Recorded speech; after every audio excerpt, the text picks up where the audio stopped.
Zoom is open. So that way,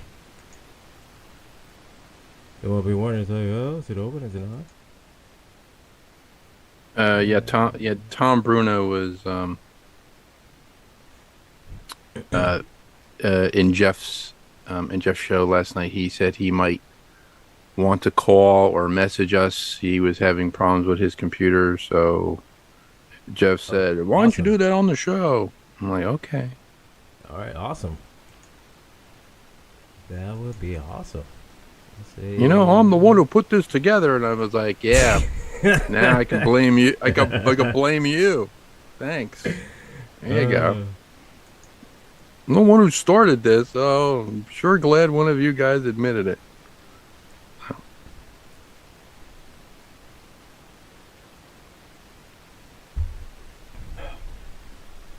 I'm trying to find. Okay. I wonder, should I just go ahead, just let everybody in, or just let them wait? Have them wait until the end of the show? Just let him in. Yeah. The more the merrier. Maybe we could talk about Birdemic. I don't know. Oh my God! No. Oh man, here it comes. Not that shit movie. Bohica. Bend over, here it comes again. Oh my God. Oh my goodness, Bohica. Man, look here, man. I was just informed by George that your Birdemic movie apparently it has a sequel. Yeah, there are 3 movies. It has 2 sequels. There are 3 movies made. Yes. So guess what? That's why we're gonna do the Birdemic trilogy for Christmas. Man, on Plot Animal. I have planned this out. Listen, I swear. I am Denzel in Training Day. I've been planning this all week, son. Look at, I swear on Raw, I'm gonna give you a clothesline from hell. No, you're not, because you signed up for this. I've been planning again. I'm Denzel Washington. I've been planning this all week, son. I have been planning it when I knew Birdemic. You can always go out sick. You can always get sick and go out sick. I'm gonna throw my shoe. I'm gonna throw my shoe all the way from here. You ain't gonna throw no damn shoe right through from South Carolina. Right through the door of your barn. No, you ain't. And bust you in your milk dud head. Gonna do it. I'm bust you in your milk dud head. Oh, you ain't. A shoe from here using physics. No, just play the Birdemic soundtrack for him and just keep blasting it to him. Just play it on the sound of coffee. There you go. You think I ain't? You play that shit if you want to. I'm just saying. Like I had planned this shit out. Well, you go ahead and do that shit if you want to.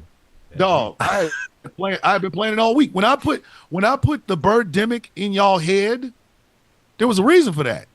Because I knew Birdemic had. I immediately flushed it out my head, but you keep putting it back in. I keep flushing it out. Yes. That's why I said, keep flushing it out. I'm easing y'all in. I'm going to tell you like this. Immediately after I see it, I'm going to forget it. I'm just telling you. I'm easing y'all in. Like Golden Child, so the reason I wanted. I could promise you the only way we're going to do this is doing that. Is having to watch it live, because I promise you.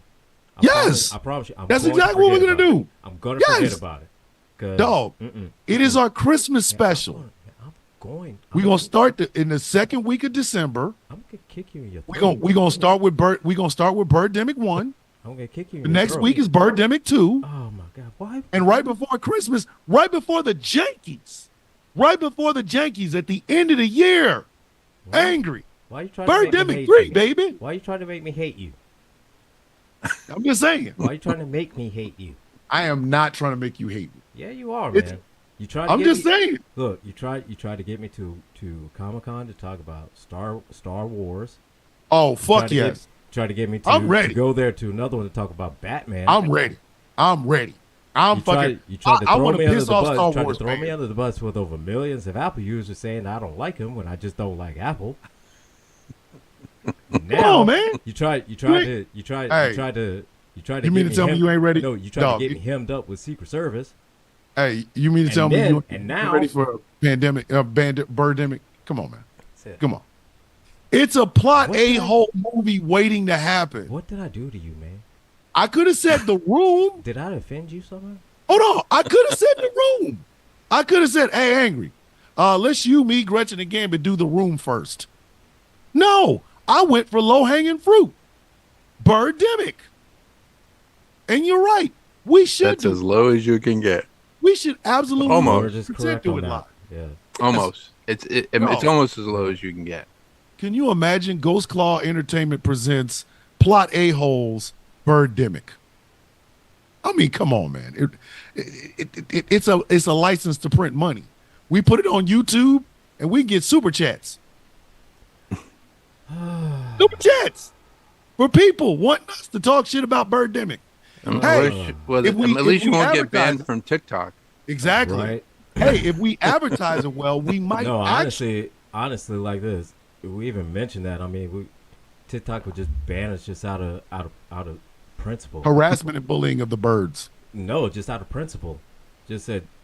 Oh, this movie is just horrible. because. No, this movie's just too horrible to talk about. So we're gonna ban you just to be safe. I'm just saying, man. Birdemic, baby. It's a 3-week extravaganza. We call it a Birdemic Christmas. You call it extravaganza. I call it 3 weeks. It's an extravaganza. I call it torture. Dog, 3 Saturday nights in a row. Us watching Birdemic for the very first time and making jokes. I mean, I could even do it to where we're doing it during a Zoom and have it on YouTube and make fun of it we can pause it in little parts and go, hey man, you just see that shit. The jokes are writing themselves, Angry. Oh, you could do the Discord watch I'm party. just saying, I'm not. I'm do it. I'm gonna do it. But I'm just saying is that told you. I don't have to be happy about it. Dude, you'll be happy. Trust me. I don't have to be. I'm just saying. It's I don't have to be Birdemic. happy about it. And it's Birdemic. You sound like a I'm just saying Birdemic. Sound like you got a Birdemic right now. That's what you telling me. I am under the weather. I will be the first person to say that. But Birdemic, baby. 3 weeks in a row. Do you know what the advertisement for that can be? All over our social media, the 4 of us making grimacing faces, and then just a clip from Birdemic playing in the video. And we all just make these faces like,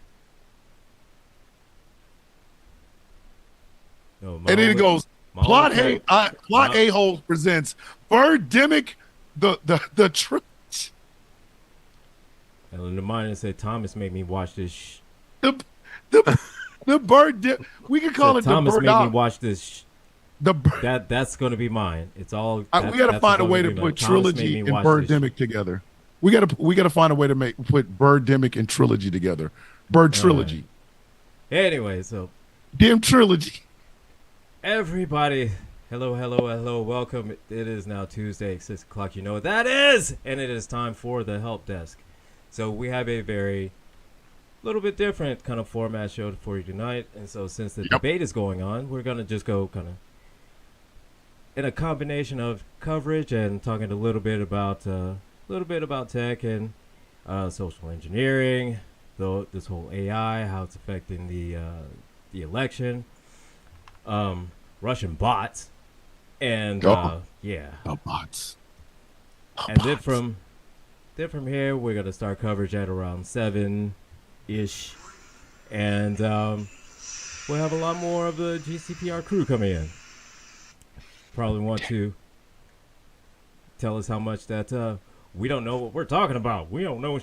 So, anyways, so I am one of your hosts. I am Gilbert. I am the Angry IT Nerd. I am here with my partner Techno George. George, say hello to the people. Hello. Don't watch Birdemic, please. No, I'm sorry. Go ahead. Sorry. Truer words have never been spoken. Do not watch Birdemic. And if you're watching here on the YouTubes or anywhere else that we're streaming at, you will see that we have a guest here, and you may have heard him. He is Thomas the Villain Bishop. Thomas. Big fan of Birdemic.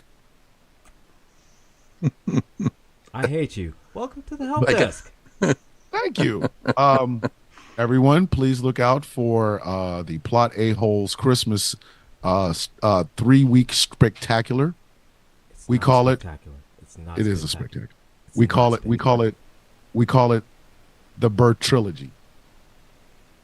It's not spectacular. You'll be entertained, but it's not spectacular. It's spectacular. You will be entertained. I can guarantee you that. But It will be spectacularly awful. It'll be so great. It's perfect. It's not going to be awfully good. yeah, It's going to be awful. It's It'll gonna be be awfully. something. It'll be. It's a thing. It's gonna be something. It's a happening. It's gonna be something. It's something. Anyways, Can't have manslaughter without laughter. So there you go. exactly. You can't have bird slaughter without laughter. So I don't know about you guys, but lately I've been seeing some ads that have been floating around on YouTube and Twitter and everything using voice cloning and AI for political ads. Most of them like pro-Trump. Not a whole lot of Democrat, but everything is all just pro-Trump, pro-Trump, pro-Trump. And so I knew from the absolute start from the election cycle, and then from when AI started taking off, and then now with deep fakes, and then with the voice cloning, I knew it was only a matter of time before stuff like this would start happening. And if you heard earlier, said Russian bots. And I say that because I know for a fact, me personally, I'm starting to see flooded within my Instagram, my Twitter, my Facebook, all kind of Russian bots pushing all kinds of just pro-Republican propaganda. So that's so far been my experiences being online on YouTube, TikToks, Twitter, Instagram, everywhere. So yeah, I haven't seen a lot of ads for sofas, but I'm just telling y'all right now, there will come a time where I will die because the flesh is weak, even though the spirit may be strong. And one day, someone is going to take this silky smooth voice that you are currently hearing on your radio airwaves and you can hear through your YouTubes.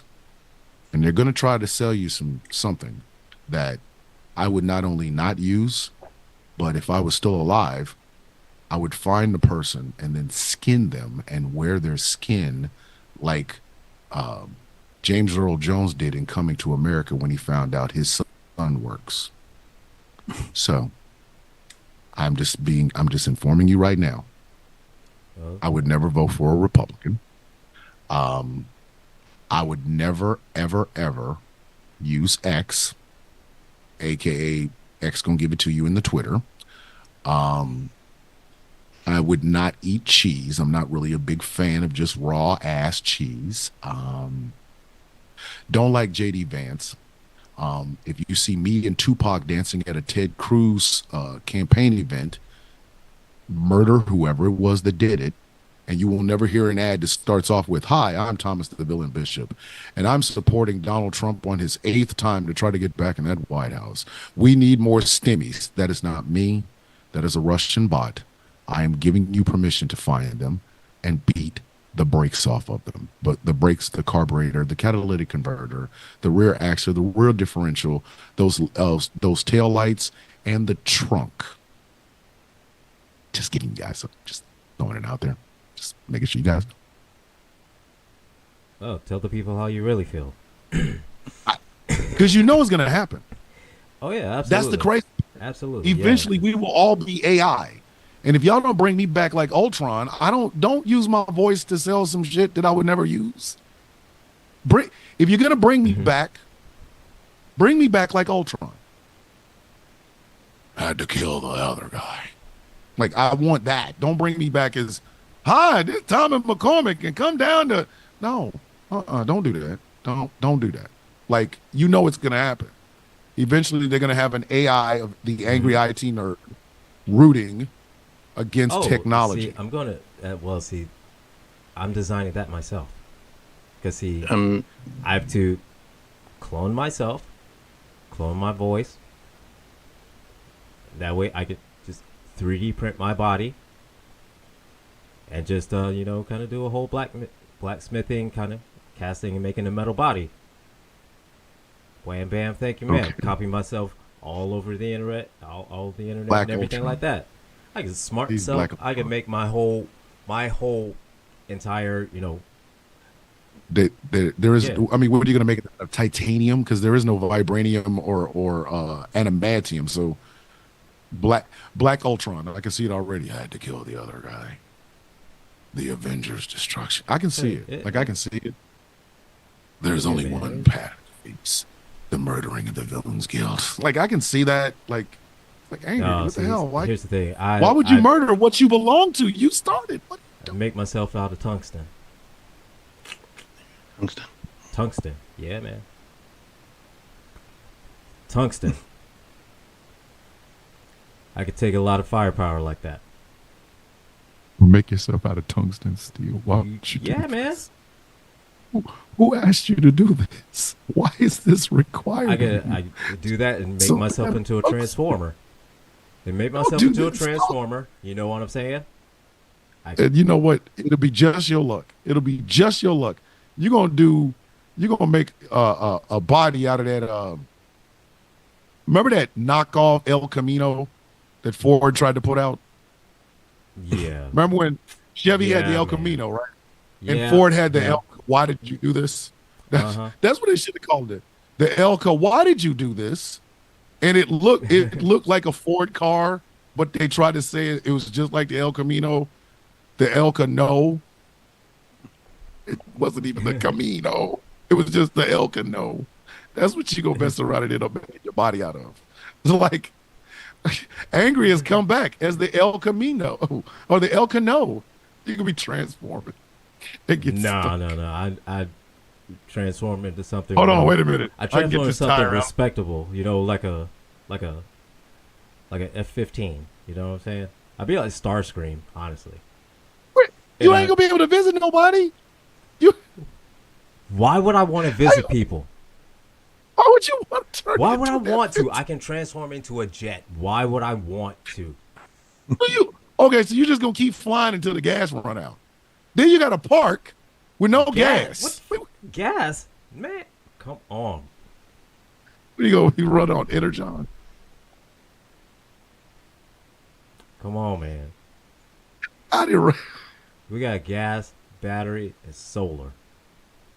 I ain't never coming down. Never coming down. Anyways, we got Chris Lotus in the chat. Chris Lotus in the YouTube chat. How you doing, Chris? We got Howard. Howard, how's it going, man? Howard is it? We are kick up in here, Howard. Hey, we got you go. Khaleesi, wait a minute. Khaleesi Vida Muerte. Khaleesi Vida Muerte.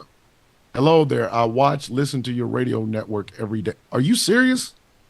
Hey, Khaleesi, where are you from? Where are you from, Khaleesi? That's it. I would like to know. And look, if she says she's from, listen. I'm gonna learn how to say "give me that couch" in Spanish. I'm gonna. As a matter of fact, JD, he could make himself transform into a couch. No, then somebody would have to sleep. That's the only reason he's turning couch. Like if I'm gonna turn myself into a transformer or something like that, I'm coming back as a M-Rap. You out of your damn? I'm not coming back as some F-15 will get shot out of the sky, and M-Rap can just drive by itself, just playing my own music in there. I'll come back as an El Camino. There you go. As long as you don't come back as an El Cano. El Cano, no. Yeah, the El Cano. Transform into the Pinto. Is it? A Dame esa sofa. Yeah, maybe like a gremlin. Dame esa sofa. Dame esa sofa. Dame esa sofa. I think that's how you pronounce. Is that how? I'm not sure. there is a movie on it's- Prime called Killer Sofa, and there's also one Yeah. called Llamageddon. Did you see Llamageddon? With the llama from outer space. I thought that was a very interesting one. So That is interesting. George, listen, we didn't need all the good ideas for plot a-holes, but thank you so much. I want you to understand it is you. See, all I had in the tuck was Birdemic. I didn't have anything else. Because after that, we was going to have to start reviewing stuff like Manos, The Hands of Fate. And I can't find a copy of Manos. And the I whole didn't movie understand was Manos, the Hand of Fate, and because look- Manos means hands. think- It's hands, Exactly. hands of fate. Yes. Yeah, and then that's why he wants. We that did cocaine. was We his did puzzle. Cocaine Bear, and I said, "How far can we take this?" And I'm like, one day I was just watching. I was watching Cinema Sense. Everything wrong with Birdemic. I said, "Uh-oh." Well, So I Prime, introduced it to the Prime other has cat- Meth Gator. So Prime now has Meth Gator, so you can watch Meth Gator. There you go. Yeah. I was watching Meg the other day. Meg 2. Oh, the We Meg. gotta stop. Yes, the Meg 2. We got to stop with this idea that white men can just, with grit and determination, fight anything. They're down there fighting the oldest megalodon in the world. This megalodon looks like Scar from the Lion King. It's got scars all over his face. His eyeball is bigger than these people's ship. Well, But it's not just Statham any just man. cared. It's Jason Statham. Come on. Fair enough. It's not. Fair enough. It's. It's not like it's like Bruce Willis or Yes, you know. not just But all I anybody. can say is that Freaking Birdemic Jason has some of Statham. the worst, some of the worst CG They're graphic I've seen. And some of the worst CG. But I mean, like I said, the other choice was The Room, which doesn't have a whole lot of CG budget, but it does have some of the best acting in a crappy movie in the history of time. You're tearing me apart, Lisa. I was gonna suggest The Room for our first episode. Oh, you go to hell. Going to hell? Oh, you go to hell. Why am I going to hell? You go to hell for that. Why? You go to hell for Why? that.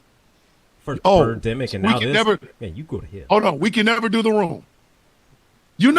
We're two of the four hosts, okay? We have to ask our other two hosts. And if they say we doing The Room, damn it, we doing The Room.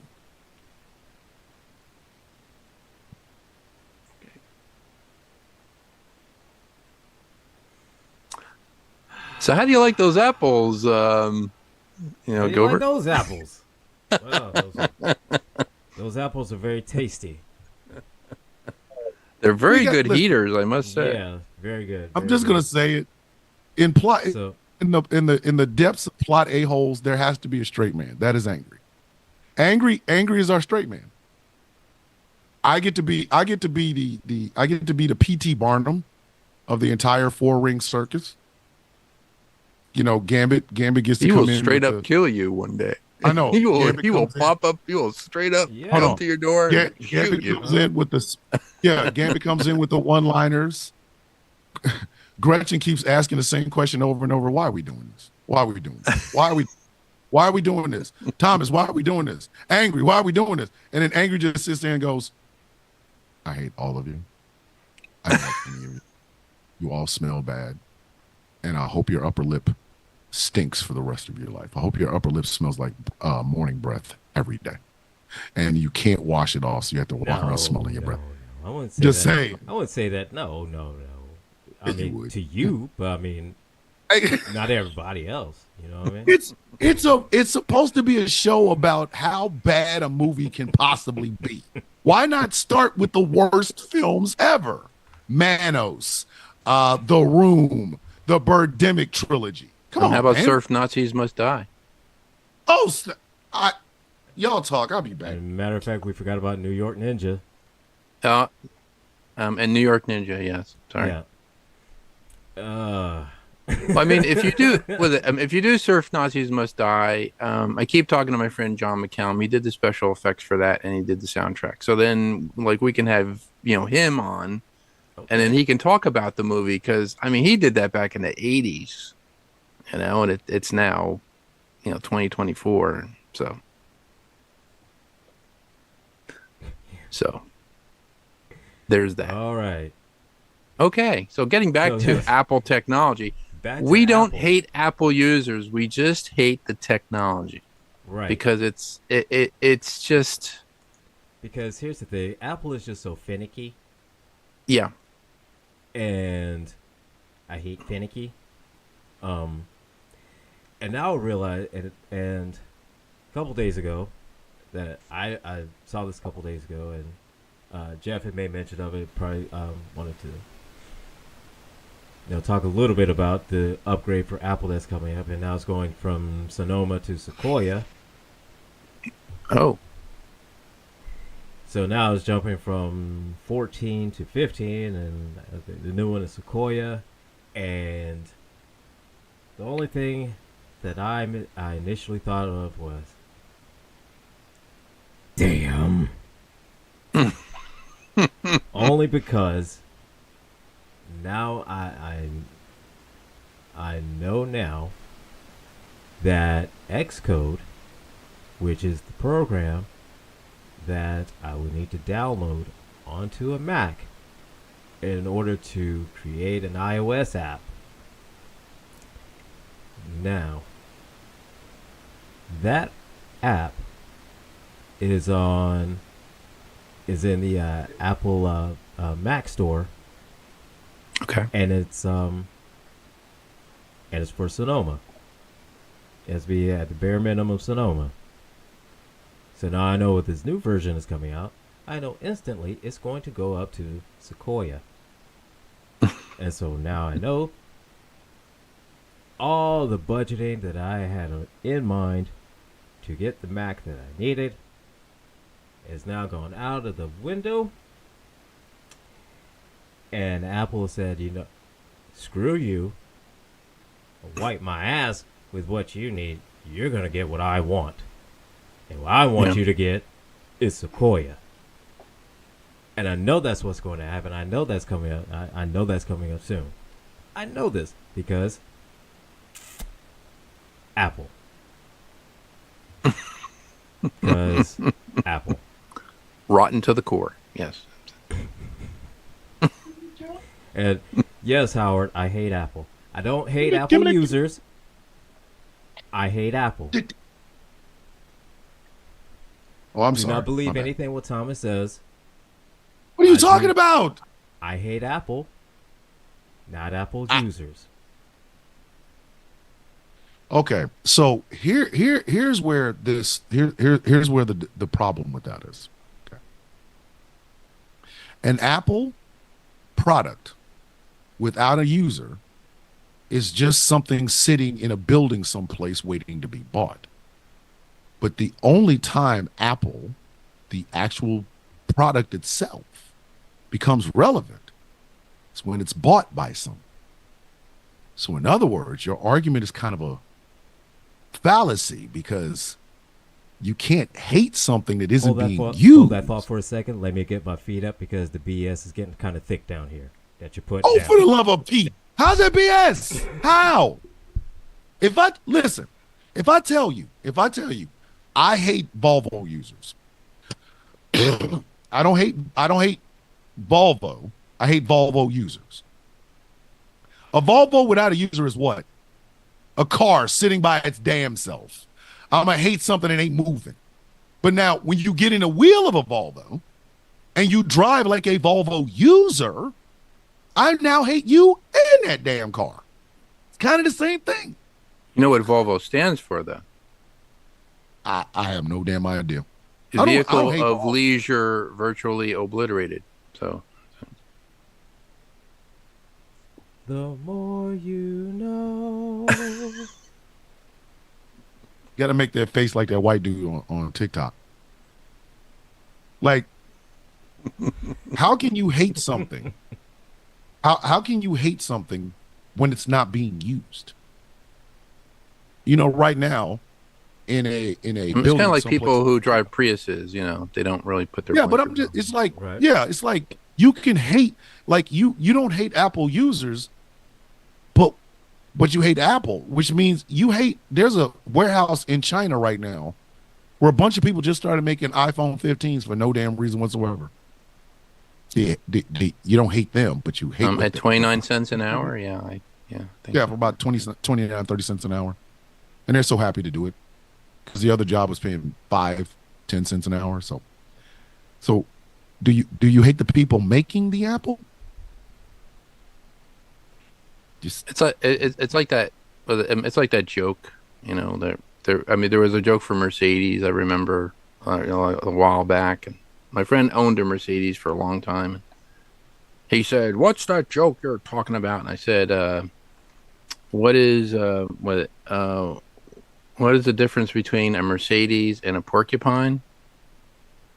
The Mercedes has the pricks on the inside, so. And it was just this whole, and he was like, "Rah, rah, rah, rah, rah." I was like, well, your blinker is like brand new. You never really use it. So. Sorry. Not hating the players. I'm hating the game. It's just. I mean, So, Volkswagen Tom, has tried to why- run from this why- shady past. Why are you trying to get me beat up? Ain't nobody trying to get you beat up. Nobody's trying to get you beat up. I just think you should own it. Apple users and the products that they use kind of suck. And I'm saying this as a person talking on an iMac with an iPhone sitting next to me. We can be a tad bit. I do have an iPhone, so that's all right. Just saying, there's I'm some being breakage. led the way I'm supposed I to have be an led. iPad, and I am shopping for a Mac. So, how about this, Thomas? You can do this, because I see you doing What? this. If you need to do this, you're doing this, but you need to do this. This is what happens. This is what happens in a relationship that has no defined head. Okay. I'm his left hand. He's my right hand. So we're just walking around in life smacking each other with the wrong hand. Like that's See, what you that- get. That's what you get. That just sends like the wrong image out. Is that we're just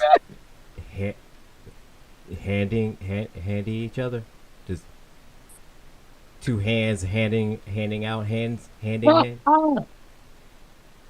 Doing a whole bunch of handing. just hand in hand, Handing handing stuff. I'm just saying, So- I want now I need an HP the size of this Mac. Unfortunately, it comes in two pieces. I gotta buy the screen, then I gotta buy the damn tower. I didn't want a tower. I never wanted a tower. I don't want no tower in my life. I thought I was over towers. I feel like Michael Corleone in The Godfather 3. I've looked at this Mac for years, and it's like every time I think I'm out, it pulls me back in. Now I gotta get a tower. You know, You have to get a Well, tower. you know, I can't find a place Well, see, for a tower. well, see, for you, That's a big ass. That's a tower. well, see, here's the thing, man. For you and what you use your computer for, you wouldn't need a tower. But see, that's I would. I mean, you don't play games. You don't play games on it, so Hell no. so you Online wouldn't- games.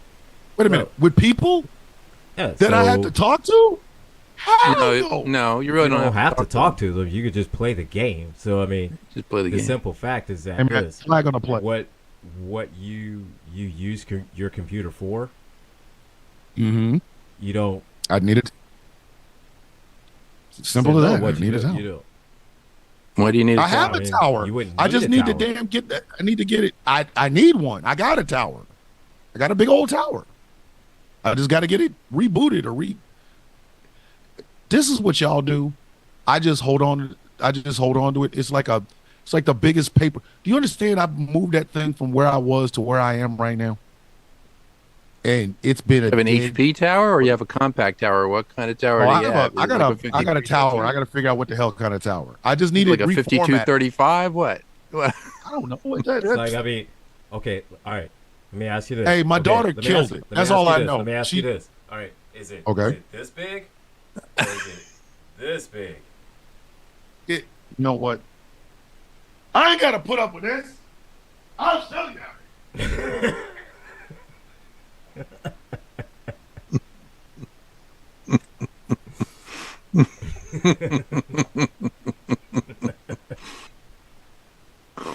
I caught a tower this big. Is this big? uh, Why does he need a tower? What is he like running like an Alienware, like a P3 800? What is he doing? no, I mean I don't know. No, because he wouldn't need a tower. I mean, the only reason why I could. Oh, here it is. Here it is. I got you. There it is. There it is. Okay. It's a damn compact tower. It's Compact. Wow. It's got. Man, that's old. Well, at least it has a nice handle on it. You could put like a boat chain on it and then just throw it in there and use it like a boat anchor because that's about all it's good for. Why can't I use this? Why? Right? Why can't I use this? I mean, that's the kind of tower you hook somebody on that you want to have them sleep with the fishes, Or some concrete in it. right? You hook it around their feet. It's a compact presario. Wow. How many? Like A presario. I need- Wow. presario. Yeah. Man, like I said, that's an old system. Smithsonian. I think you should bring that to the Smithsonian. You might get like. I need it now because my Mac doesn't do what I want it to do. I have a tower. I even have a damn. The hell is this shit? What is that? What is shit? I got like a. Nah, hold on. Damn it, hold on. We got all those shit tonight, damn it. Hold on. Nope, that's my ass. Thomas's museum quality, computers. Right. I have a gateway. I have one with a I have a gateway. I'm a 100 megabyte Winchester drive. Look at that. Oh. Gateway computer. Oh, okay. All right. Oh, okay. gateway to hell. There you go. Gateway to hell computer.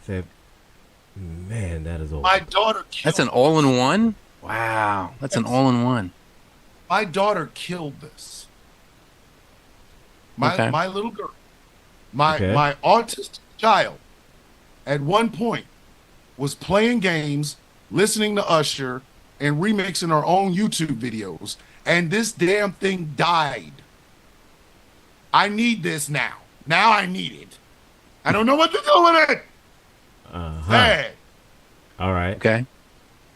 Gateway. Well, I'm just saying is that you don't need the big ass tower like that because honestly, what you do, what you use a computer for, what you need, like they have, I've seen them on Amazon that there's like these little mini cube or the mini towers or anything like that gives you the power that you need, the space that you need. And how much are these and things the- going for? The one I think the one we reviewed was B-Link. Was that B-Link? B-Link? Yeah. What? Yeah. It has a Ryzen chip in it. It's about it's like the size of a small box. Like I would say small. roughly about the size of say like a 6x6 box. Yeah, it's like $400, something like that. A B-Link mini computer. Yeah, because It has integrated they Wi-Fi, HDMI. Yeah. It has I think you can get one with the Ryzen chip. The Ryzen chip is probably faster than. Yeah, they range Found one from with 16 gigabyte. Yeah, they range from Yeah. about roughly from 200 to 400. I've seen them. Ooh. They have one N100, 16 gigabyte, 500 gigabyte, 199. And then they have the other one that's 249. I Yeah. don't know what I get see. this and then I get what, a screen? Is that what I'm supposed to do? I'm so lost over here. I don't know what I'm supposed to do. It's strange. I You found should, myself. unless there's something that's actually wrong with the screen that you brought. Like there's something What, like the Mac? Oh, are you no, talking about the on gateway? yeah, on the gateway, yeah. Unless there's something actually wrong with the screen itself, you should be able to use it if you get the right kind of adapting connector. Like say from HDMI to Hey, DVI. if I turn this gateway on and get sucked into it and get pulled back into like 2001, like the day before 9/11, I'm gonna be mad as hell at y'all. Because I'm gonna It's know not- what's gonna happen look here, man. tomorrow Look and here, not man. be able to tell anybody because ain't nobody gonna believe my black ass. Get everybody out of the towers. It's gonna happen. What are you talking about? 9/11. What? That's tomorrow, stupid. Like, because I Hey, look here, turned man. on the gate. Look here, man. We're not in the timeline where you could just power on a computer and all of a sudden you get sucked into 1982. All right. Hey, man. That Hey, it happened to Tom Hanks. That's all I'm saying. that's Tom Hanks. That's all I'm saying. That's Tom Hanks. Tom Hanks and Big. That happened. That's Tom Hanks. Ain't nobody. Ain't. Say, look it. Let me put it like this. Let me put it like this, Thomas. Ain't no time bubble coming for you, Otis. Come on, man. Ladies and gentlemen, again, so angry unless, side nerd. so unless there's something that's actually wrong with that monitor, like say it's a something that's loose within it, or It hasn't cable been that's- used in 6 years. No, actually, it hasn't been used in over like 10 years. and We bought my daughter an iPad just so she would stop murdering all of our damn computer equipment. Like, the I don't know what it is about my daughter computer equipment, but you give her enough time on the internet, next thing you know, you're going to have remixes of Usher, it chopped and screwed, and nobody wants that. Nobody wants that. You ever heard Love in This Club's chopped and screwed? clearly nobody wants. I want to make love in the club. I'm like, you ain't gonna make love or nothing. Like my daughter's bad about it too. Clearly nobody wants any music chopped and screwed. Ain't nobody coming to hear that, Otis. Ain't nobody hear that, Otis. Ain't nobody coming to hear that, Otis. I No, do need but something. honestly, but your whole entire setup, I mean, unless you wanted to get a brand new monitor, then you by looking around anywhere from 300 to about 500-600 at the most. I'm trying to do it for under $1,000. You know. You just hook up the PC. B-Link to your TV. Yeah, you I can mean, use I that Your could too. TV as the monitor. Yeah, you can use What? your Oh, TV that as a would be- monitor. Yeah. Listen, if I hook up my listen, the sound of coffee would go a little bit left. If I'm able to play shit in the background, oh, y'all ain't listen. The sound of coffee would be the hottest show ever. Cause the stuff I'd be playing in the background, y'all gonna be like, yo, man, I don't know if we can watch this. Like, it's a morning show. Oh, but yeah, I would have honestly, I would have that I- screaming otter behind me during the entire show. Just on a continuous loop. No, but I will tell you like this.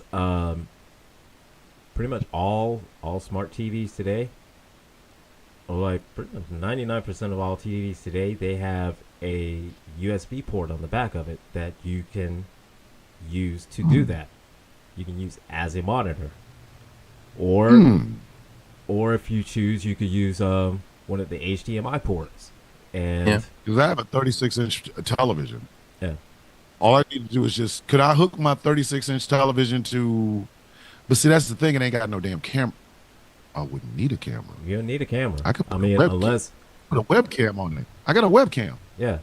So I mean, unless At one point, I wanted to be a cam You girl, wanted to do but that, yeah. it just didn't work out because I got hairy legs. So my cam girl days died. TMI right there. Little TMI. I didn't little want to bit be a TMI. cam girl. What are you talking about? TMGDI right there. It absolutely. Hook it up. Hook it up to my damn. Hook it up to my television. I got a 36-inch television. Just put it out to the side and Yeah, you put a hook it webcam up, on top of it. Bam. Hook it up through HDMI, and you can do that. Yep. Oh, snap. Say no more, fam. I have my gaming laptop hooked up to a 37-inch television, so I have a 37-inch right here. In front of me. So, like when I'm looking, off into the distance, I'm actually looking at the monitor, but the camera's right here. So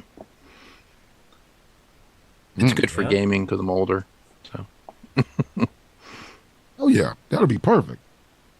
That'll be perfect. I might just actually do that. So you could just probably skate away with a $200 mini computer and plug it up to your TV, and then just get like a $20-$30 webcam. Ooh. Yeah.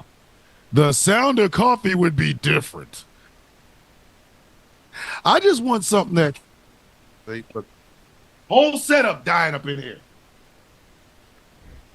Why you no like me, Light? How come you can't stay where you belong?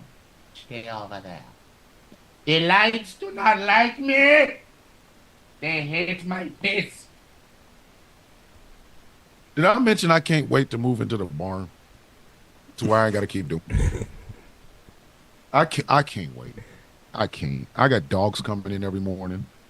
They looking at me. I'm trying to do a cutting edge morning show, and the dog's looking up at me like, "Hey man, can I go outside and pee?" Yeah, I don't give a damn what you do with that microphone, man. Can I go outside and pee? Then I let them out. And I come back to try to keep doing this cutting edge show. All of a sudden, I hear woof, woof, woof. Is the dogs coming back in after peeing? Hey, all we had to do was pee. We just gonna come and look at you while you doing this show. Like, coffee gets cold because the coffee maker's in the kitchen. I'm in here. Coffee maker's in there. Coffee maker goes off. Now I got cold coffee. I can't wait to move into the barn. I'm at my coffee on the desk. You know what you just described? What? A first world problem. A first world problem. Hey man. Hey man. Leave me alone, man. I have issues. I'm allowed to have them. I'm happy for them.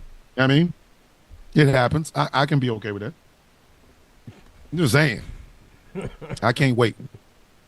Oh, I'm gonna move into that office every morning. Sound of coffee gonna start off on my ass doing the daddy long stroke dance. I'm gonna start it at the door.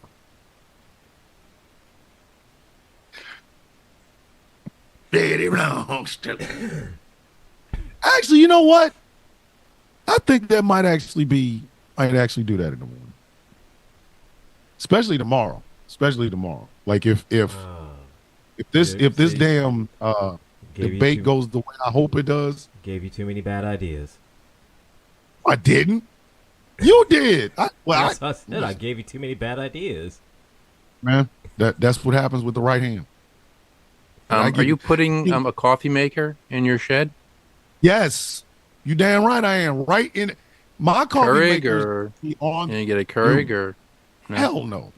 Keurig my ass. A regular Keurig, just a regular one. I never liked pod shit. I never liked it.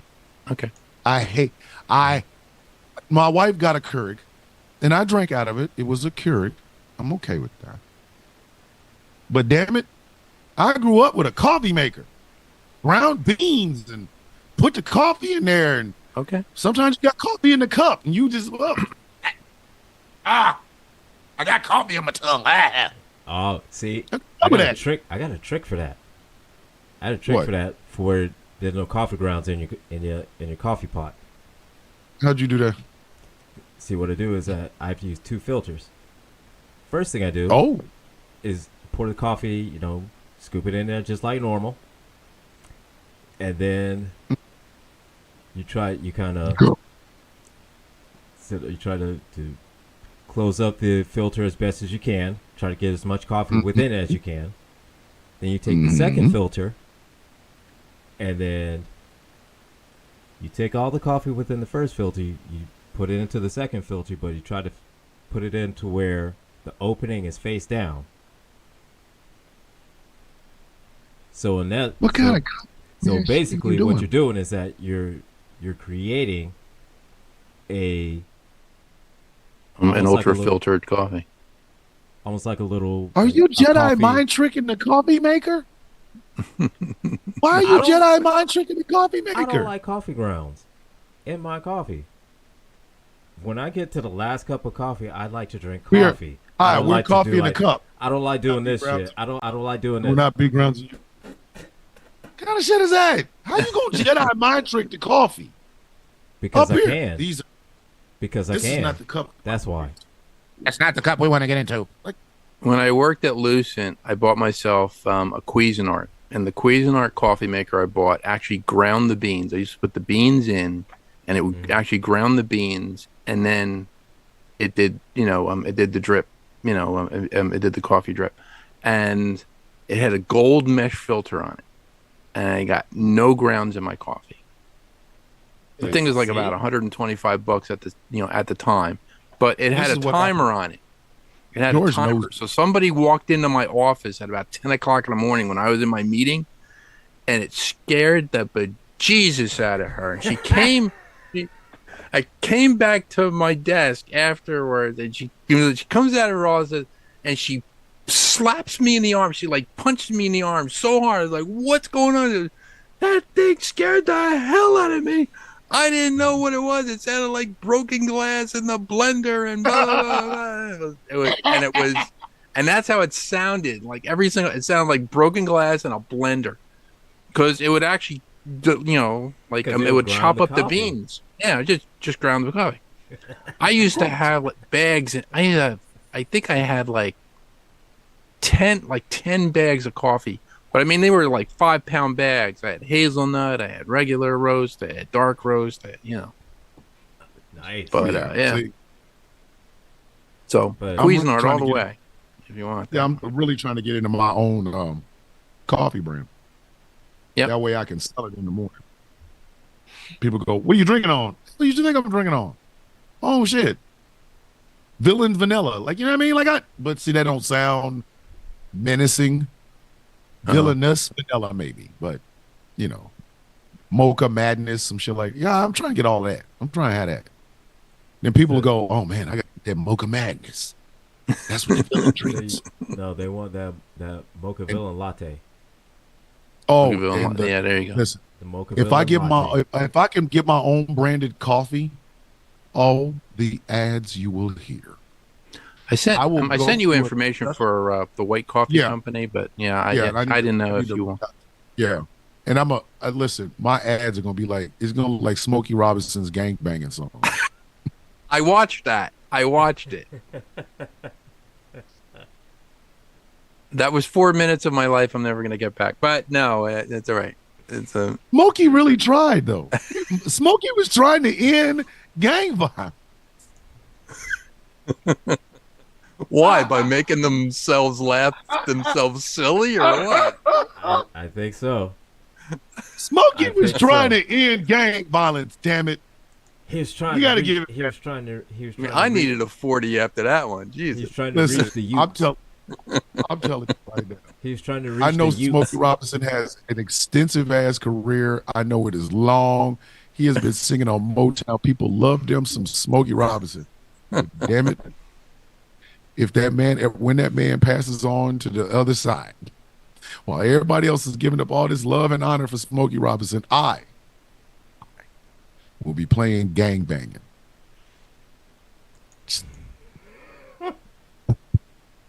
Either that or the Birdemic soundtrack. I don't know. I'll be playing gangbanging while we watch Birdemic. I'm telling you right now. There's gonna be a moment. There'll be a moment. Well, that might be better. That might be better, because if you've ever heard the Birdemic soundtrack, the death metal soundtrack that that movie has. How do you have a death metal soundtrack for something that people laugh there? You just have to listen to it. Your ears are gonna bleed. Your eyes are gonna bleed. You're never gonna get that 93 minutes back in your life again. Kid, It's kind of like watching Zardoz, but other than that, I'm telling you right now, I can't. If something happened to Smokey, if Smokey go in the hospital, I'm playing gang banging. If Smokey go in the hospital for a procedure, and it gets on the news, Smokey Robinson was taken to the Los Angeles hospital for a minor procedure, I am playing gang banging. The time Smokey tried to end gang violence. Tried to end gang violence.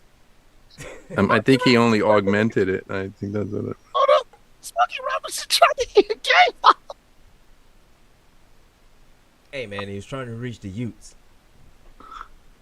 Listen, I might, because I see the station's too broke for us to actually, be able to afford. What's a Ute? I'm not trying to listen. I'm not trying to have. What's a Ute? I'm not trying to have us sued by Smokey Robinson's company or whatever, but I might actually get the lyrics to "Gang Banging" and just sing them one morning on the radio show, on the morning show. Oh boy! Like, hey y'all, hey, it's time for us to try to, like, that might actually be a PSA. Ladies and gentlemen, I am concerned with the Venezuelan gangs that are going on and the gangs in Chicago. So I'm going to read a piece of poetry. How about the gangs in Colorado? There you go.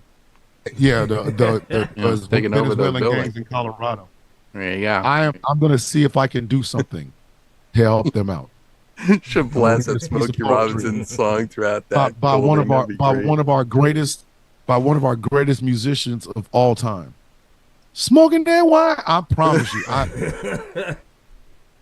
Play with me if you want to. Mess around and play with me if you want to. Give me a sec. Go ahead. Keep talking. Oh, man. So, looks like we are coming up close to the end of the show. Yes, we are. Thank God. I mean. So sorry. We are. So normally at this time we would just end things, and then Jeff would be.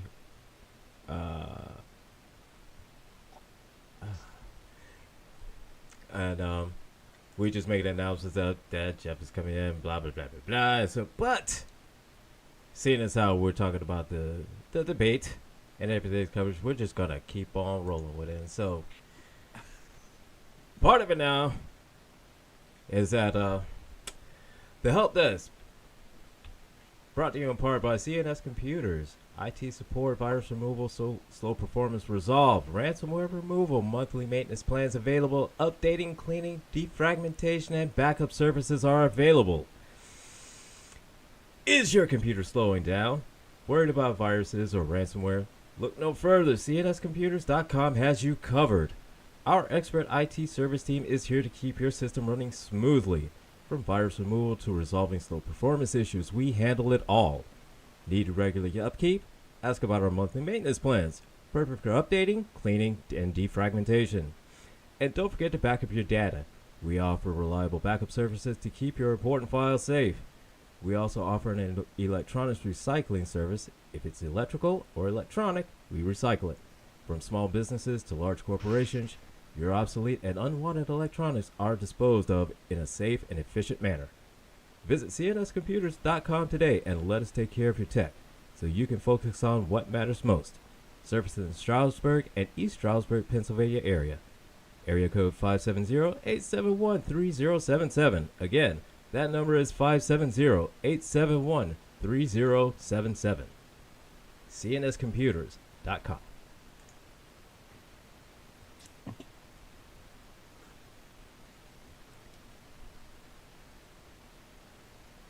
And if you're bored, go to gcpr.live and download the GCPR app for Android. Let me know how much you hate it. I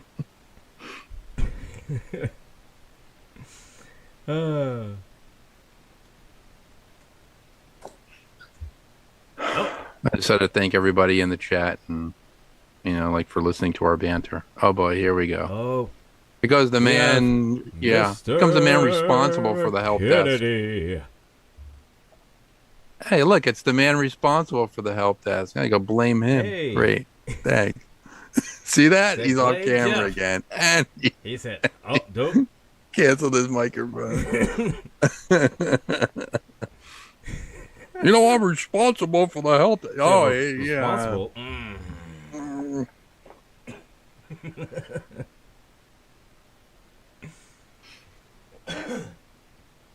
Responsible for me boring Gilbert every week with 2 hours of just nonsense. Well, actually, we do talk about movies and we talk about, like computers and stuff.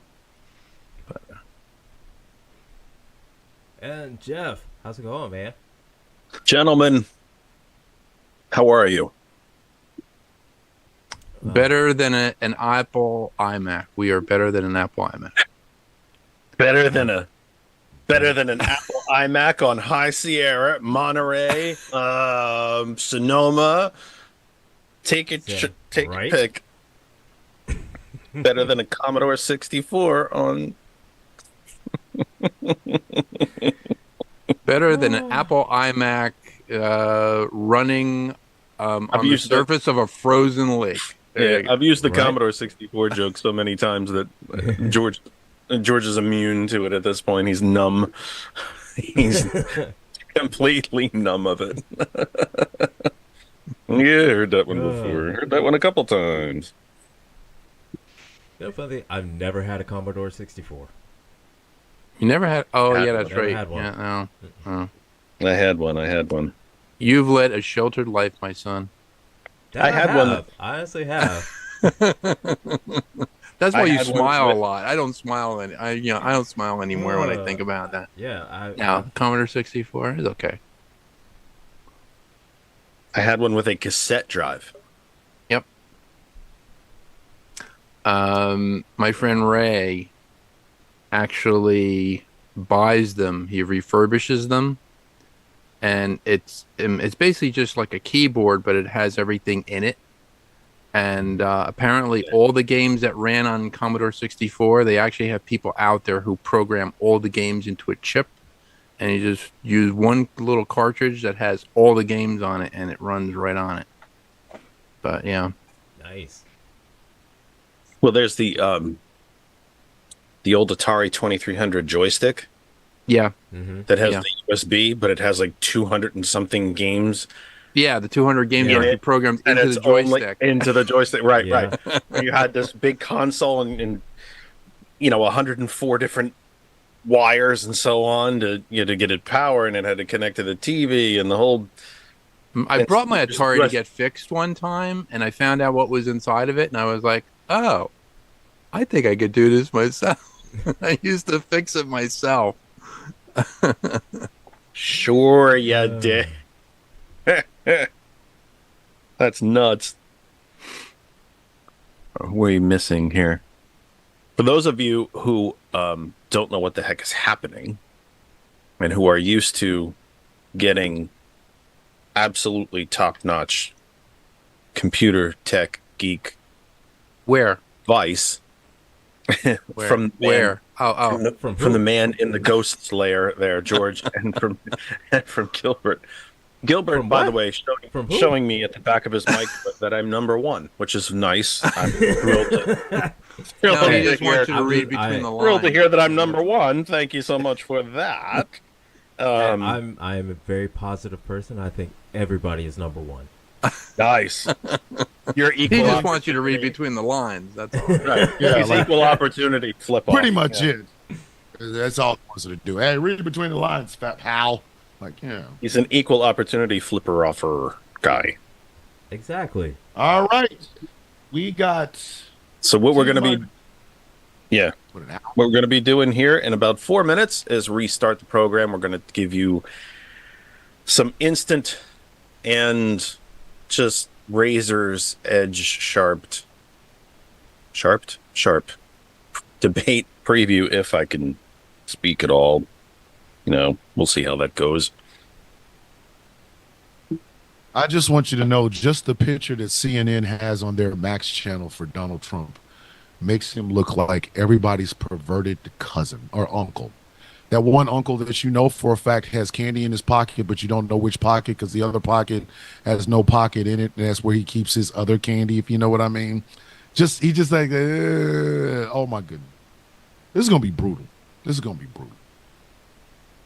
This is gonna be brutal. And it's in Philly. Come on, man. They should have let the crowds in for that one. They should have let the crowd. You know, there's been some talk about, oh wow, this is in Philly, that's not good for him, and nobody's gonna be allowed in.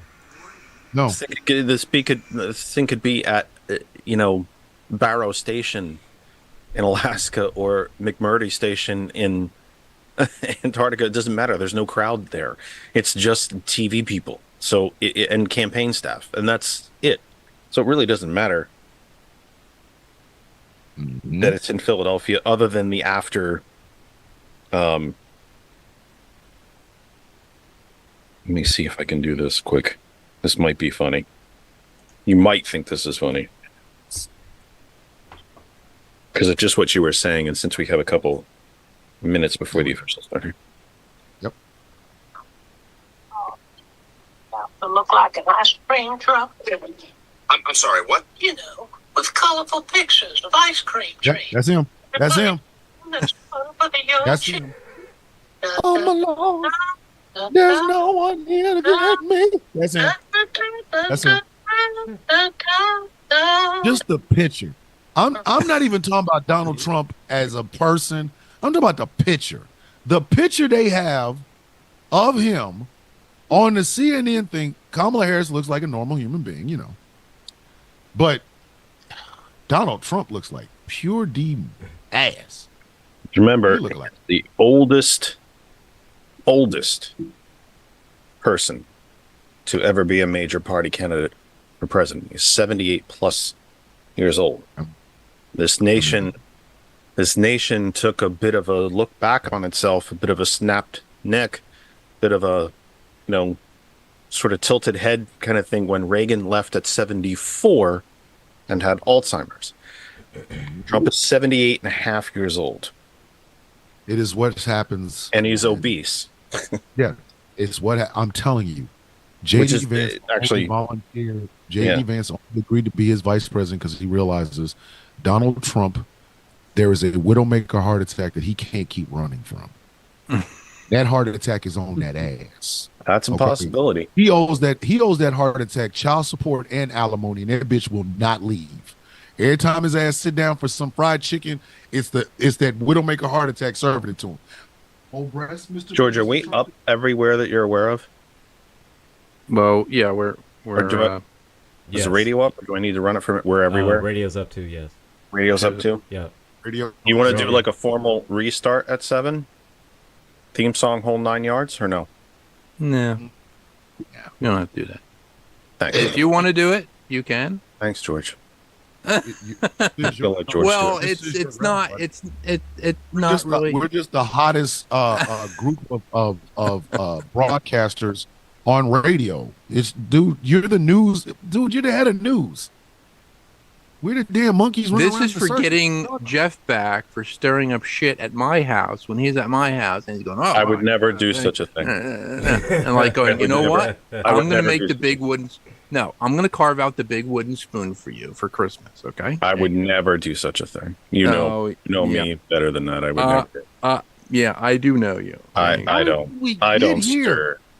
I'm looking at her and I'm mad. Like, I'm really, really upset at this.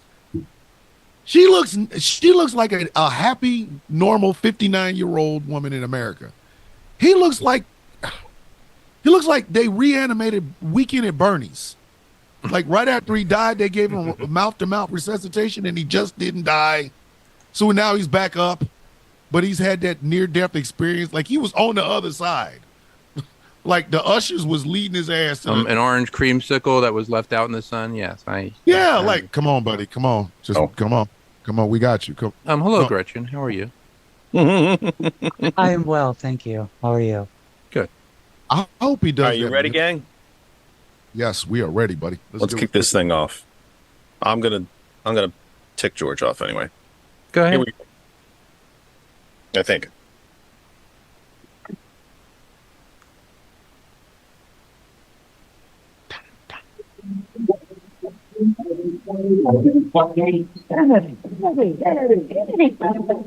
Do you want a man We don't need to do the whole formal introduction. It is 7:01 Eastern Time. And this is a very special edition, I guess you'd say, a special edition, sort of, kind of our program. But really, everybody's here, so it doesn't make it anybody one in particular program. I am Jeff Kennedy, anchoring a bit of coverage, so to speak, pre-debate, pre-game, if you will. I do hate the sports analogies when it comes to politics. They're not the same thing. This isn't a game, but some pre-debate coverage. The gang is here. This is actually a little bit of history for GCPR Radio because it's the first time that some of us have actually been on the same program together. Now, you might be used to seeing me on Sundays and on weeknights from 8 p.m., but because it is such a special night in America and such a special night in democracy, we are with you for 90 minutes. We're with you till about 8:30. When T. Nathan takes over the coverage, we'll take you through the entire debate, and then there will be post-debate coverage with he and I don't know actually who else is joining him at that point.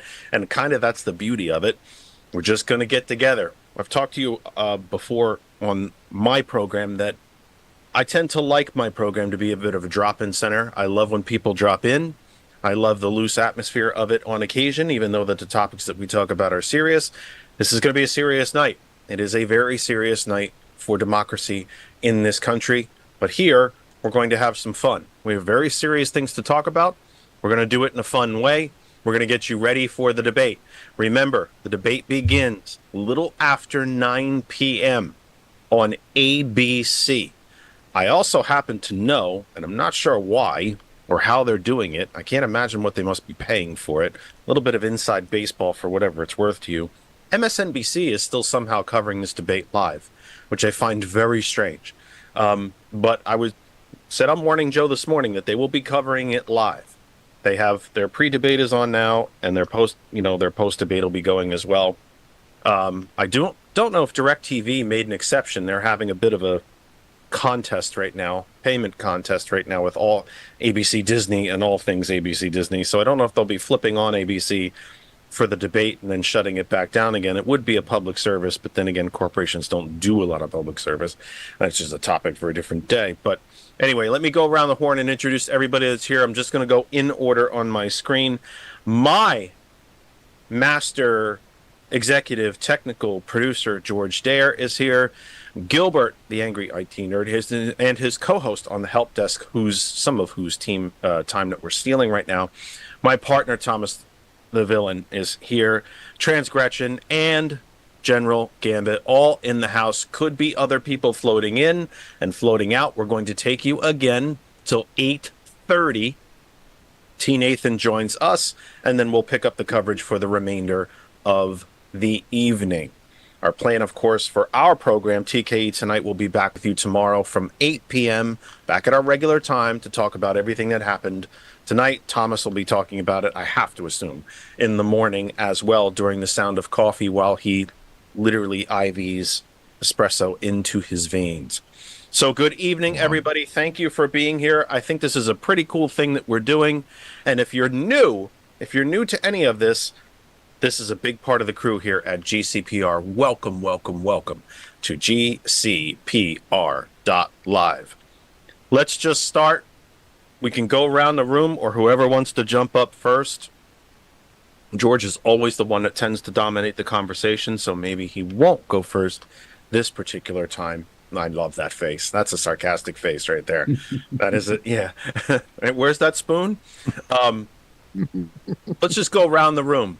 What are you expecting to see tonight? What do you want to see tonight? I will say this.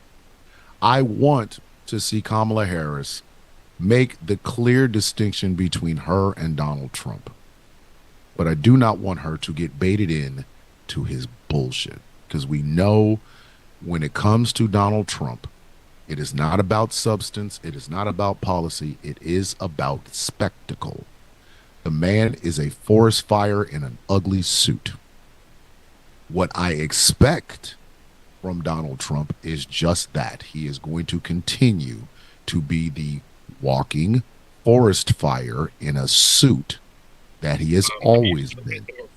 But I need Kamala Harris to not get into it with him. She has got to listen. She's already going. She's in certain polls. She's ahead. In certain polls, she's tied. Margin of error, this, that, and the third. But right now, people do not know that there is a distinction. This will be the very first time she'll be on stage with this man. It is time. This way, she will be able to clearly show the distinction between herself and Donald Trump. Tonight would be the night to do it. So I need Kamala to be as forceful and as strong and as presidential as possible without falling into the trap of, hey, Donald Trump is spectacle. I think I'll just dance in the spectacle. Everybody that does gets burned. Everybody. This is where Hillary Clinton lost. Hillary Clinton kept getting baited in with this man. Do not let it happen. If you knew the Ebola virus had 2 feet, wore a really ugly suit, and could make you sick in 3 seconds, you would avoid it. I need her to avoid it. But that's what I need. Gretchen, your thoughts. What do you expect to see? What do you want to see? Well, I think as far as what we expect to see, I mean, Donald is going to lie and spin and manipulate and try to throw his weight around. And what I'm really wanting to see, though, is that, first of all, it baffles me that what we know about Donald Trump, that there's anybody left that's undecided. That, like, after seeing everything that Donald Trump has done, to sit there and go, well, I need to learn more about Kamala Harris first. That blows my mind. She's going to need to throw some policies out there. That's what I want to see, because that's where I think she's kind of losing some people at. She's not really giving us a good, strong idea of what her policies are, and we need to see that. And I want to see her frustrate Donald Trump without having to constantly call him out. Gambit, George, T. Nathan is in the house. Gilbert, who's ever up next? What do you expect to see? What do you want to see? I expect to see a lot of baiting by Donald Trump. He's going to bait her a lot. Now, will she take it? She shouldn't. She should not take the bait. One thing that Joe Biden proved in the debates back in 2020 was you can acknowledge and brush off his bullshit very easily just by saying, "Will you shut up, man?" And that and then roll right into answering the question again, because that was how easy it was. And other than that, he didn't really take the bait. Now, the 2024 debates, he was off. He was just off. He was a zombie incarnate, and it was not a good deal. So it was a lot easier to pull him into that. As long as she holds true and holds to her policies over his nonsense, I think this is an easy win. But the MAGA supporters, they're gonna trump all over. So, no pun intended, of course. Exactly. T. Nathan, what do you expect to see? What do you want to see? What I expect to see is a disaster. What I want to see is I want to see, because I believe the people who are going to vote for Trump or not going to vote for Trump, that's already set. I don't think this debate will move the needle any at all in that matter. There's a 7% sliver of the population that want to know more about Kamala Harris, which I think is rooted in racism, but I'm leaving it alone. But I want to see her be who we need her to be in this moment. I think all of this soft edge approach that people are talking about she needs to take, I think that's going to backfire on that. Because let's be honest, this country and optics are important. And if she takes a passive approach with Donald Trump and not attack and be aggressive with him, we're going to watch her lose the election. I think that's the approach I want to see. I want to see the prosecutor in Kamala Harris. I want to see I want to see those attack lines. I want this to be a contentious debate. I don't want it to be um, sit back and take it because Donald Trump, this is his 7th presidential debate. But not only that, he's a reality show and he knows what people like to see. That's the only reason this race is so close at this moment. Because you have a 34 convicted felon that is performing, and you're only going to beat him if you outperform him. Gilbert, how about you? What do you expect to see? What do you want to see? I expect to see a train wreck on Trump's side. And I expect to see Kamala Harris be the prosecutor that she is. And what I want to see, definitely what I want to see is essentially is Kamala, explaining what she's about to any undecided voters. Explaining, and because we all know Trump is going to do without all of his little tactics to try to do whatever he can to try to get her off her game. And so definitely what I want is for her to stay on her course, stay resolute. And I think that if she sticks to her plan, she sticks to her game plan, then there's nothing that Trump is ever going to do that's just going to phase her. And nothing that what he can do is going to make her lose the debate. Unless she just, for whatever reason, allows him to get under her skin. Which I don't think that'll ever happen. So what I think will happen is just essentially she's going to embarrass him. She's going to embarrass him, humiliate him in front of all of his supporters, and still that won't waver his supporters any. But yeah, that's exactly what I think is going to happen. She's just going to end up humiliating and embarrassing him. George, how about you? If you can keep the prosecutor attitude toward the debate and stay on point without falling into those traps, like Biden and Trump. Biden kind of fell into those traps, and he started going, and then because we all know that Donald Trump is the master of baiting. I didn't want to say it. I'm sorry. Hopefully TikTok won't ban us. But anyway. We're not on TikTok. That's all right. We got Teen Nathan. It's going to happen eventually anyway. Okay. There you go. Yeah, that's what I'm saying. It's officially, we're not are we really worried about that at this point? That's already been decided, so that'll happen anyway. But go ahead, finish up. But if she, if she stays on point, and doesn't fall into a trap, I think the big topics are going to be Israel. I think that's going to be one of the things, and then I'm going to do this. That might sway some voters. I don't know. But what I'd like to see is WWE SmackDown. That's what I'd like to see. And I think that's what she would do. I was expecting Angry to say that. I will say this much though, and this is the problem with a SmackDown.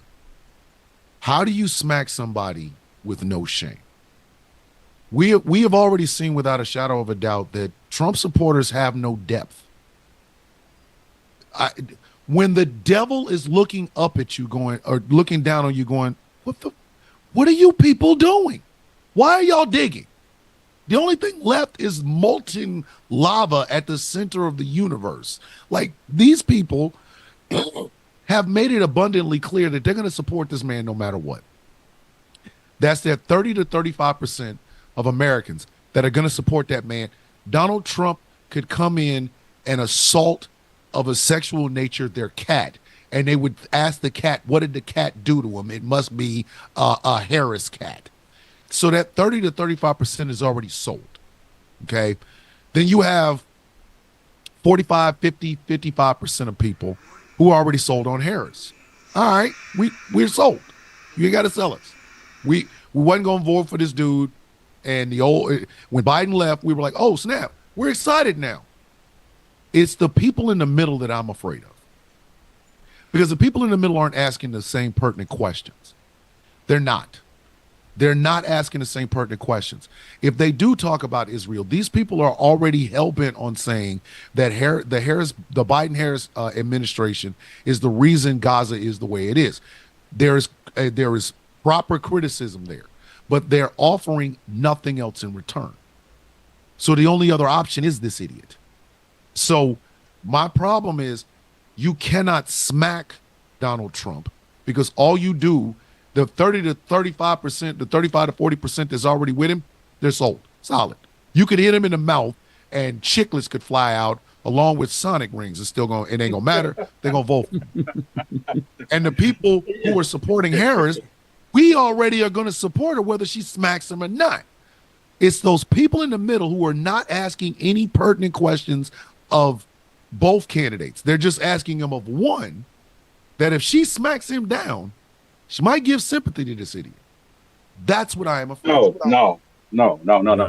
I disagree. I push back on that. If she smacks him down, that's what they're waiting. That's what they need to see. It's no, just like you say, he has no shame. There is no sympathy for Donald Trump at this point. No. This is the point that we need. This is about that 7% in the middle. Like you said, this is not about MAGA supporters, and it's not about people that were going to vote for Joe Biden if his head was in a jar. It is not about those extremes. It is about that 7% in the middle that is going to decide this election. And those people in this country, we have to accept that optics of this is the president of the United States. That's what we don't want. Jimmy Carter. That Ronald Reagan won not because he was brilliant, but because he came across as a great leader. He came across with strength. He came across with this air that we need her to come across with. This is not about policy because most people talking about policy can't spell the word. Most people don't know what policy was when they were living in. They don't know. That just sounds good. But at the end of the day, they want to see strength. And Donald Trump's idea, that's why so many weak men follow Donald Trump. Donald Trump's idea of manhood is what weak men think it is. See, what we need to see strength. We need to see passion. We need to see strength. I'm going to tell you the truth.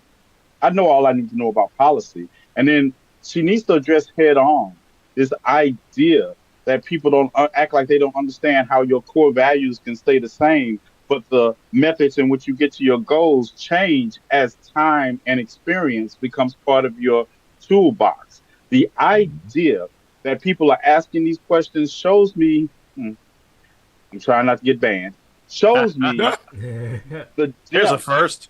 Yeah, it's already right. Try. You feeling do okay? Hello, or do everybody. not. There is no try. Are you feeling okay? Right. Thank you. Right. Are you I'm sick trying or to get through tonight at least. You I'm sick or trying to get something, through man? tonight's debate. I'm live on my platform also, and I don't, how I feel about other people's platforms. I don't want to get anybody else banned. But I think the general public is below political IQ level anyway. So they're not asking the right questions at all. We're not talking about this race. This race is showing us the depth of bigotry, misogyny, and racism in this country. Because a lot of the issues that they say they have, no other president in history has had to put up with them until a woman came along, a black woman, and has to deal with it. She has literally 21 years of public service experience, more than Ronald Reagan, more than George Bush, definitely more than Donald Trump when he was first elected, and now more than Barack Obama. And the conversation is about she's not experienced enough. That's rooted in misogyny. That's rooted in racism. That's not rooted in fact. Fracking. If somebody else talks to me about fracking and it wasn't a defining factor in 2016 or 2020, I'm just going to say, what are you talking about? Because you don't even know what fracking is. Because those are not defining issues. People want to, and I'm finding in the streets, because some people need to stay on the sidewalks, but in the streets, people are not talking about the same things that I'm seeing people talk about or Pontus on the news program. They're not talking about those things. Nobody, and I know you all, it's a pet project to a lot of people, but nobody that I interact with on a daily basis in the marginalized communities we deal with have come up and asked me one question about Project 2025. They have asked me about define what is inflation, explain inflation to them. What about their grandmother having to afford health care and food? These are the things they want to know. How does the next person that guides this country, how are they going to deal with this?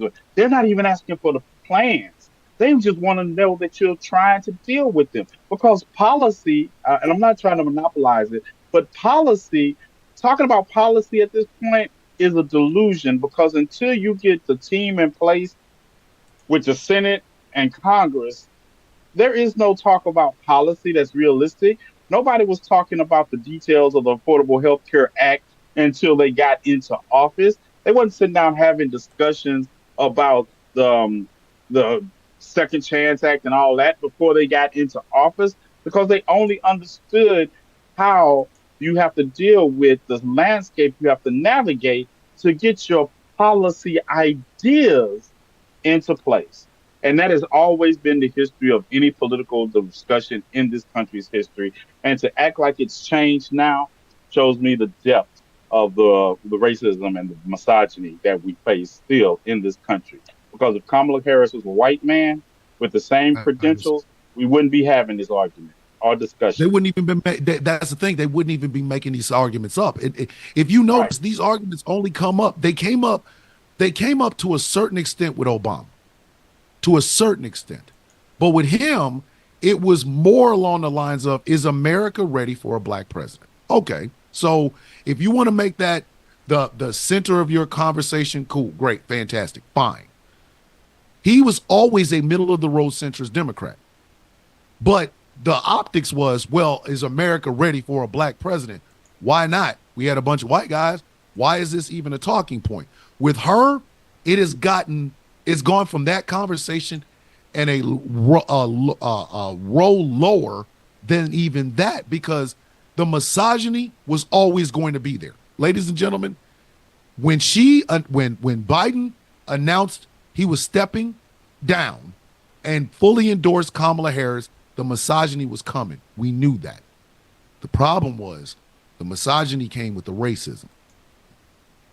And it has been a very ugly slog. And I'm sorry, a lot of people are going to get mad about this. It is coming from people that want to support Donald Trump. I've heard some of the stupidest, most ridiculous, unethical, dumbass things about that woman from men of me and Angry and T. Nathan's hue. I feel like I should be like my mother and smack Shatch. There's no way so many black men are saying they're just letting their misogyny and their racism just flow. Oh, my bad. I thought you were going to say they were all coming from my hue. Oh, no. We expected it. We expected it from white people. We expect that. That was white man. We expected that. White men overwhelmingly support Donald Trump. You all are going to be the reason we lose this election. I'm just going to say it. Because that's what I've been telling people.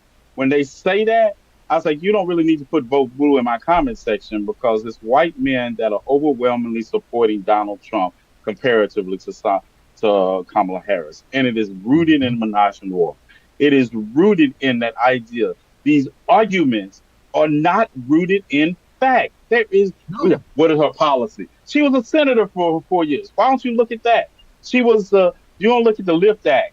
You don't look at the things she did when she was Attorney General of California. You don't look at the fact that she had 80 damn press conferences prior to this becoming the nominee for the president, but you wanted her out there talking about policy within a week of her getting there. Yes. That is rooted in misogyny and menage a noir, and that's the combination of racism that goes with it. These people But you know what cannot else was rub two happening though? brain cells together. Yeah, go ahead. This is what else was going on though. This is what else was going on. While all of this was being pushed at Kamala Harris, Donald Trump has been the nominee for the Republican Party 3 times. 3. He started off with, I'm going to build a wall. Mexico's going to pay for it. They never did. Muslim ban. Only the Muslim banned countries, the countries he banned were countries he did not have business in. No business. He had no business in them at all. Oh, I can ban Sudan. I ain't got no damn business there. Oh, I'll ban Latvia. I ain't got no business there. But he was doing a Muslim ban.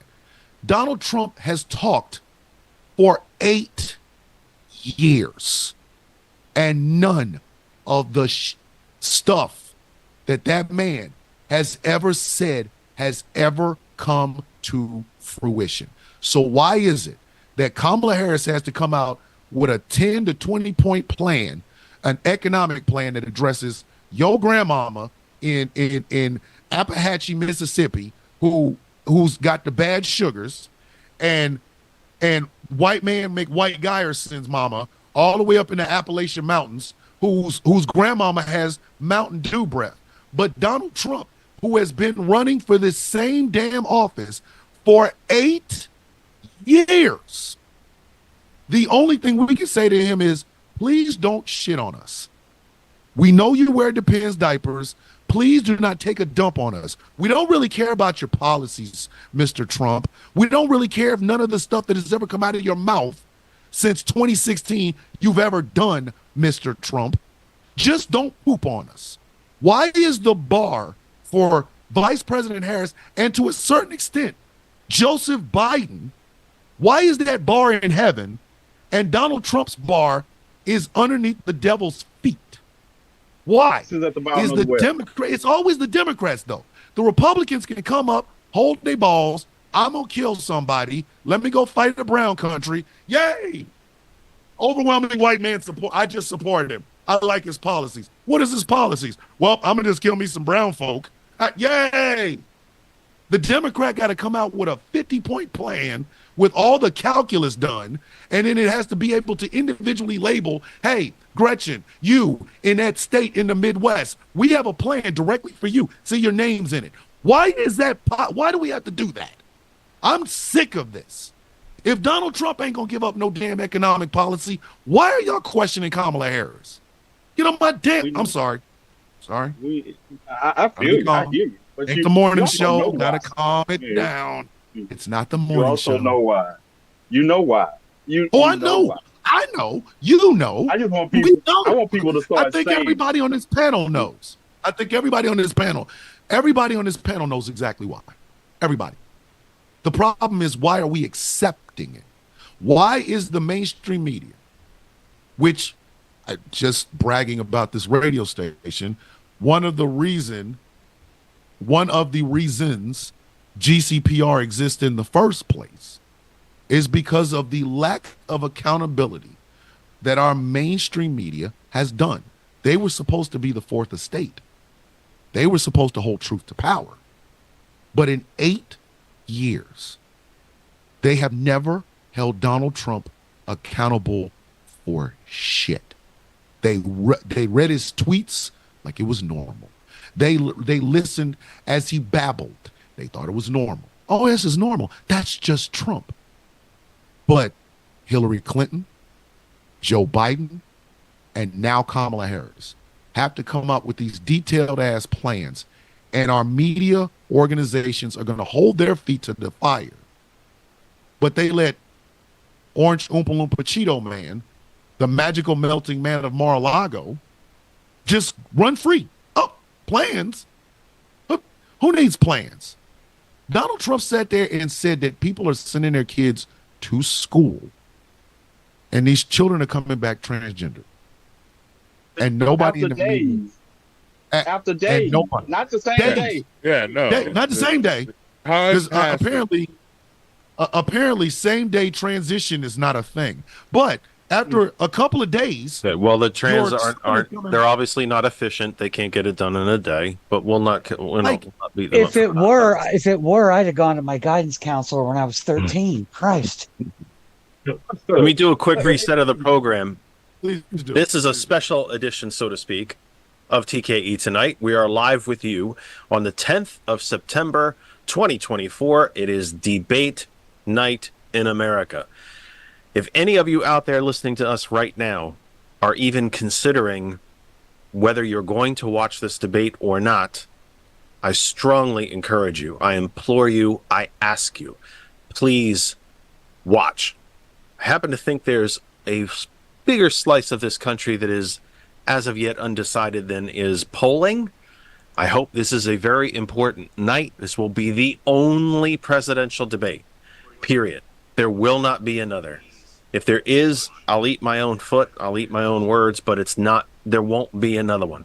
Because under no circumstances is Trump going to want another one. If he wins, walk out on a high note. If he gets his ass handed to him, let's not let that happen again. So this will probably be it. At some point during the debate in June. Wait. Let's rewind. You think at some point he would think that he would have lost? You think there's any convincing him that he loses? I didn't say he was going to say it. He will. I need a little clarification here on the question. There will be. I will put it this way, Jeff. I'm gonna push back on you. I think there will be enough. There will be another debate if enough of the media organizations say that his stupid ass lost. The only reason he wanted another debate with Biden is because everybody picked on Biden and his age. If Donald Trump, if Joe Biden had walked in there like John Wick and verbally annihilated this man, he would have called it rigged. He's calling it rigged now, right as we speak, ladies and gentlemen. He's already called the election rigged. How do you rig a debate? I'm sorry. I took a debate class or two. I think I might have taken a speech course in college. If two people have microphones in front of them and you ask them a question, Mr. McCormick, how would you handle the water crisis in Flint? I think I would fix the pipes in Flint. Mr. Trump, how would you fix the water crisis in Flint? Well, that's a good question in nuclear, and we got to get rid of the Venezuelan gangs. Well, and people say to him, hey, man, you screwed that question up. That was not the answer to the question anybody was looking for. We're going Donald Trump will ask for another debate. I promise you this. If enough people say Donald Trump looked like warmed over, refried ass, he will ask for another debate. Or he will say that this one is rigged and that he won. But again, the spectacle is the only thing people give a shit about. That's it. And I concur in most of that. Donald Trump doesn't want this debate. Let's go out there and understand. He doesn't want this debate. And he's going to win it in his mind no matter what people say. But I also think it's not a debate in the same nature as when we did debate in high school and college. This is not the same kind of debate because this is not about this is not mediating or meeting a medium ground. This is about convincing those people that we might disagree on the percentage. I just don't see that large percentage that are really haven't made up their mind. But we are trying to convince the people that are in the middle, as you call it, or that sliver that we're talking about, that this is the best person for the job. And the bar is so low. I want to address your last question. The bar is so low for him is because he validates the whiteness of racists and bigots. And I know people think we live in a post-racial country after the election of Barack Obama. That was an illusion. It has always been an illusion. We should have known that on the second day of his presidency. But we laughed at that. Black folks in black communities laughed our ass off at that. It's post-racial. You could like, hear what the country? guffaws out of our houses. We were laughing about that in church, in our I was houses, in union halls, in the salon. The barbershop had a good laugh at that. Hey, man, it's post-racial. I was laughing about it in Centennial Park the night of the acceptance speech when we was Mm. there at first, because I realized, and I say this, the same thing is going to happen 99% now this time also, because people don't realize this is not just about the executive branch. This is a down ballot race. If you're not prepared to, in your local communities, vote for those people who are going to protect the rights and privileges that we have been fighting for over 100 years, um, then you're wasting your time. You're wasting his time. This is not just about. See, that's the thing that gets me. And I know, and I understand, it's a lot on the back of Kamala Harris because she is going to carry it. But at the end of the day, it says we the people, not we the person. And if we the people don't make our voices heard about how we want the future to look like, then we're going to be sitting back and the future is just going to be happening to us.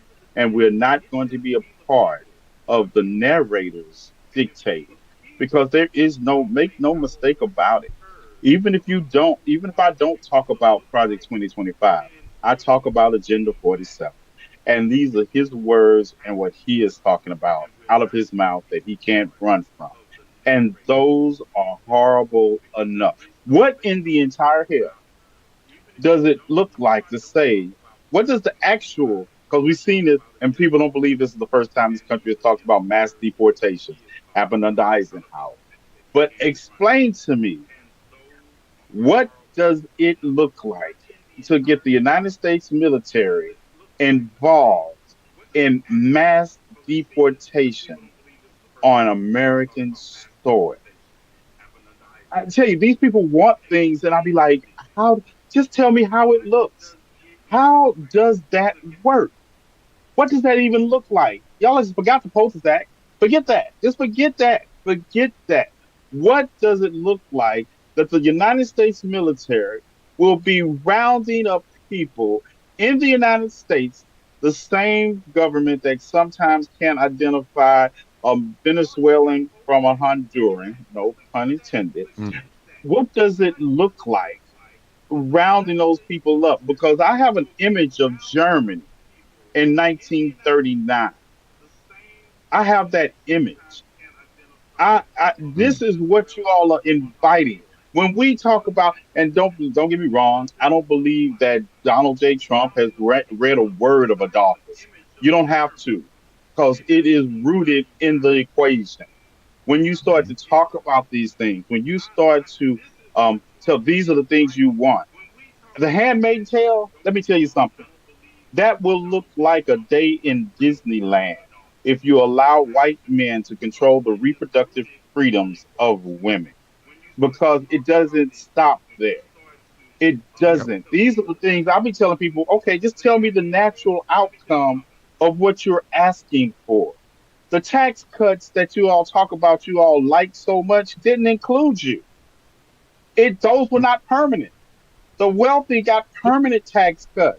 Large corporations got permanent tax cuts. You didn't. And if you're only selling your vote for a stimulus check that came from your pockets anyway, you're telling me your vote. I need to hear Sally Struthers in the background and Laura McGough Angel singing, because that is 59 cents a day. You too can buy an election Or with buy your or own buy money. or buy a black person that believes in that bull. I mean, it also we also have to address another elephant in the room, and I am glad Gretchen is here for this. Donald Trump saying all these things about trans people is perpetuating yet another part of that trans panic, right? So for everybody that's quote unquote still on the fence, if you know a gay or a trans person in your life today, right now, you need to ask yourself, how much time do you want to spend on that fence? Because your trans friend, your queer friend, your non-binary friend, will be affected by this election. Because guess what? Project 2025, the Heritage Foundation don't like them people either. Okay? They don't. I told everybody, I am voting against Project 2025. And I'm not voting against Project 2025 simply because it will affect me. It will affect every woman that I know. Every single woman I know. Every woman, every young girl, all of my granddaughters, my daughters will be affected by this. But you know what else? Gretchen will be affected by it. My friend Jade will be affected by it. My friend Rissa will be affected by it. Because they damn sure don't want them around. Trans women? Bathrooms? Nah, they can't have that. All of my Spanish-speaking brothers and sisters will be affected by this. The only people that will not be affected by it are the same ones that are supporting the guy that is pretending like his name isn't in it 300 damn times. Yes, economic policy does matter. Do not get me wrong. Economic policy does matter. 100%. But I'm telling you something. By playing the fence on this, you are risking more than just a few people's lives. You are risking hundreds of thousands of millions of people you don't know. You have no idea who they are. And when their life is affected negatively because your ass sat out of this, don't come and tell them, but economic policy, but I was thinking, and now every trans woman. But exactly. What economic policy? Economic policy that he put in effect that just so overwhelmingly benefited you all that you all are looking at and saying, I'm voting for, if it's a one issue, say this is your one issue. Tell me what economic policy, because tariffs on goods that were imported, we lost the tariff war. Just point blank, we lost that war. Those goods, those prices are not paid by China or importing countries. Those are paid by Americans. And the tariff war that Donald Trump started was so bad that it affected goods and services from other countries also, that led to the crippling effects of a micro repression rooted in inflation that we still are dealing with to this day. Do you really think, I can't, that's why I say, when I hear that, all the things that Thomas said, true, 100%. But at the end, and we're going to be voting against Project 2025 for years to come, by the way. Just thought we'd put it out there. Because it's going to rebrand. We've been voting against it for years already. Thank you. Yeah. It's been showing up in different ways under different names. So, yeah. No, probably since 1960. Many names. No, let's go back before that, because this is just a conservative wet dream that they just put all in the pages, 922 pages. I could take every one of those policies and show you in history where they have been implemented by the Dixiecrats, where they have been implemented by George Wallace's crew that started. No, these are not new. That's the thing I always tell people about. I say, if you're just waking up to these idealisms that are rooted in conservatism, period, you have not ever known what conservatism is.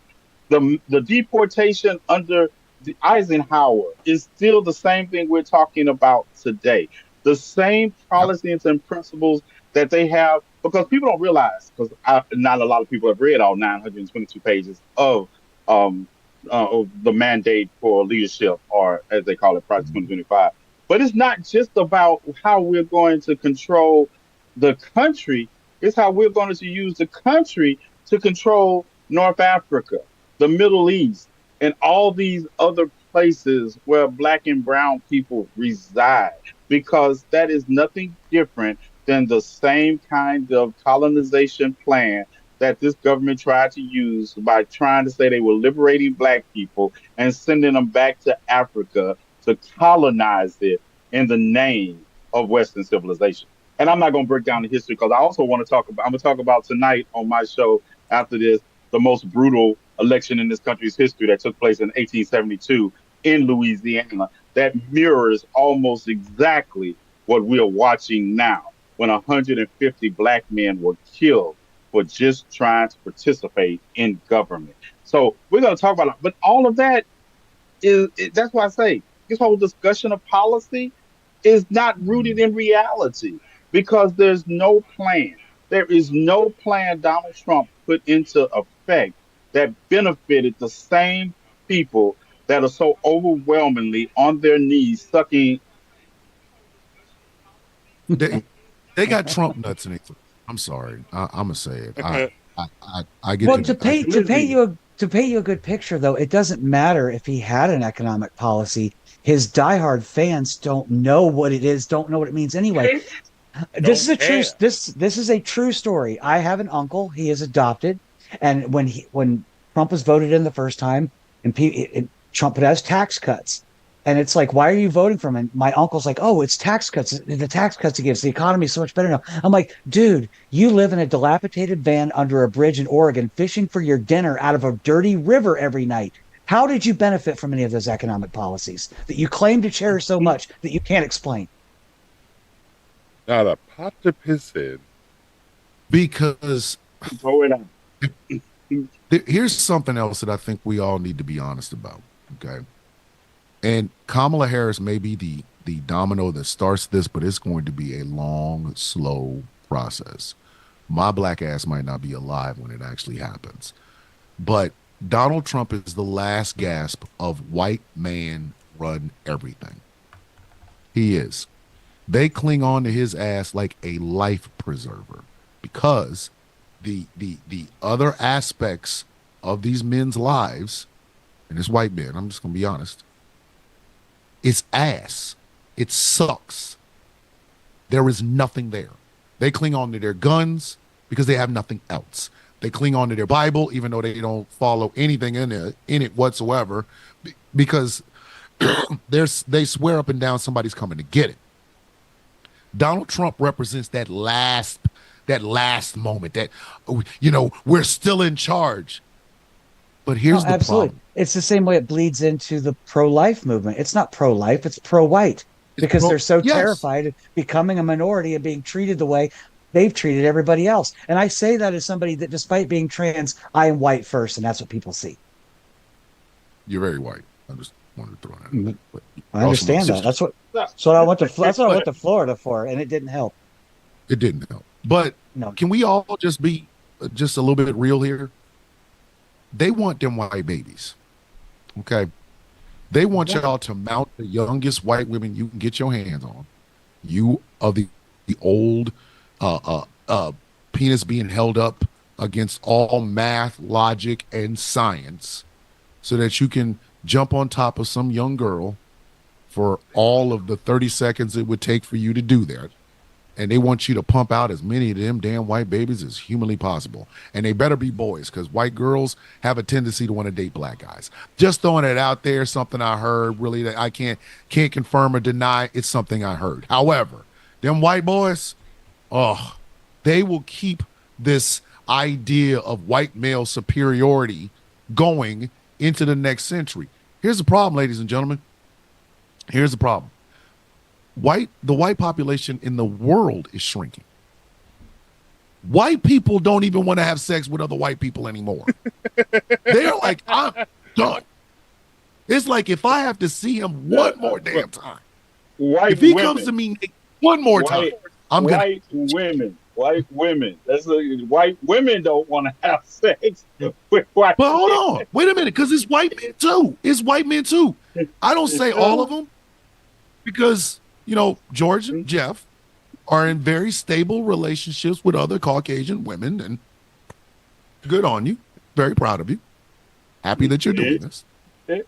But when people realize that like there's an agenda, it used to be fun to be white people having sex and making white babies. Now they're like, yo, son, it's an agenda. Excuse me? Yeah, you ever heard of the birth dearth? What is that? Oh, well, by 2050, the whole country will be brown and black. Now it's not fun to be white having sex with other white people. Because now you're thinking, oh, shit, I might actually produce a white child out of this. Oh, my goodness, I'm adding to this thing. I don't really want to play this. I'm like, do I really want to?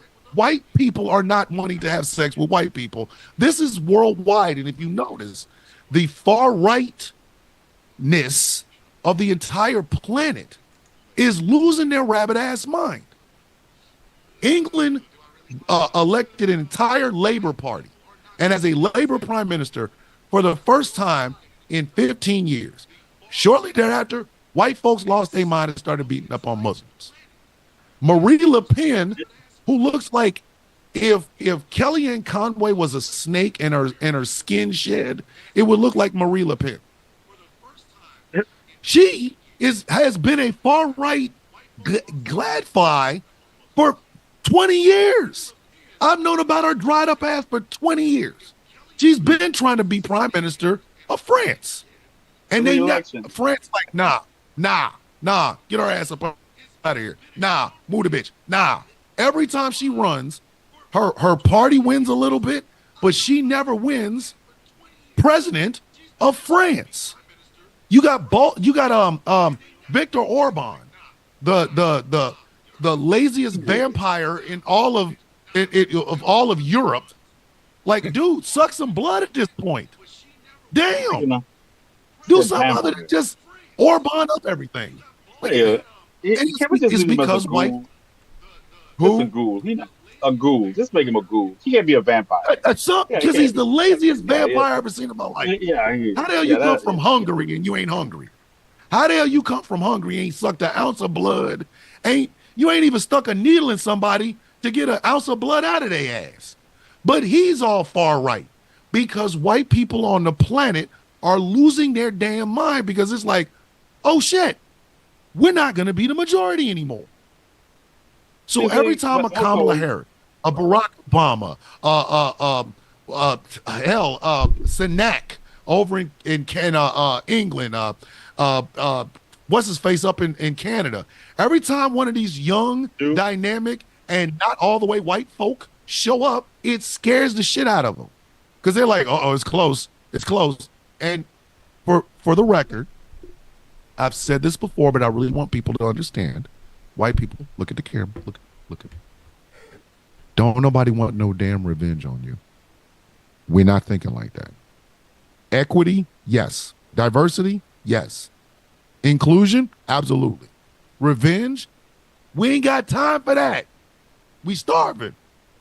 Kids eating ramen noodles and smiling all the damn time. You don't get out your ass. Listen, Thomas. What you just said, diversity, equity, inclusion, that sounds like revenge to them. Because you are having to acknowledge that you have done nothing to entitle you to the field of play except be white. And you have imposed the laws that we have lived under in this society for over 500 years, rooted in the fact that you created this system to maintain your dominance in whiteness and suppress every other person that didn't either want to be white and had the opportunity and didn't, or did not look like you. Because that system is what racism is. That's why I get tired of talking to people and they be like, well, everybody can be racism. No. Racism is a conglomerate of two words, race and a system. And no marginalized group of people created the system that we operate in this world known as racism. And then what you're saying, though, especially when you talk about equity. See, people don't realize I don't fight for equality because I don't believe we're equal. But we all should have the means of the same equity, the same access. When you control the access because your fear is that, now one thing I do agree with you, I ain't got no time to be running no system of oppression because I'm lazy. I am lazy when it comes to keeping my foot on the neck of somebody else just to keep I got a pool to take care of. I ain't got time to be. But I wake up in the morning. I have a cup of coffee. I got a radio show to do by 8 a.m. After that, it's about 10. So, it's kind of hot. Got to go cut the grass. Once the grass is cut, Now I'm sitting around, the dogs want to go out, so now I got to clean up the poop, and that will keep me up until my daughter comes home. Then my daughter wants to eat snack. I ain't got time to go. Time to kill Whitey. Right, and I ain't got no time. That's not on my agenda. I ain't got no time for that.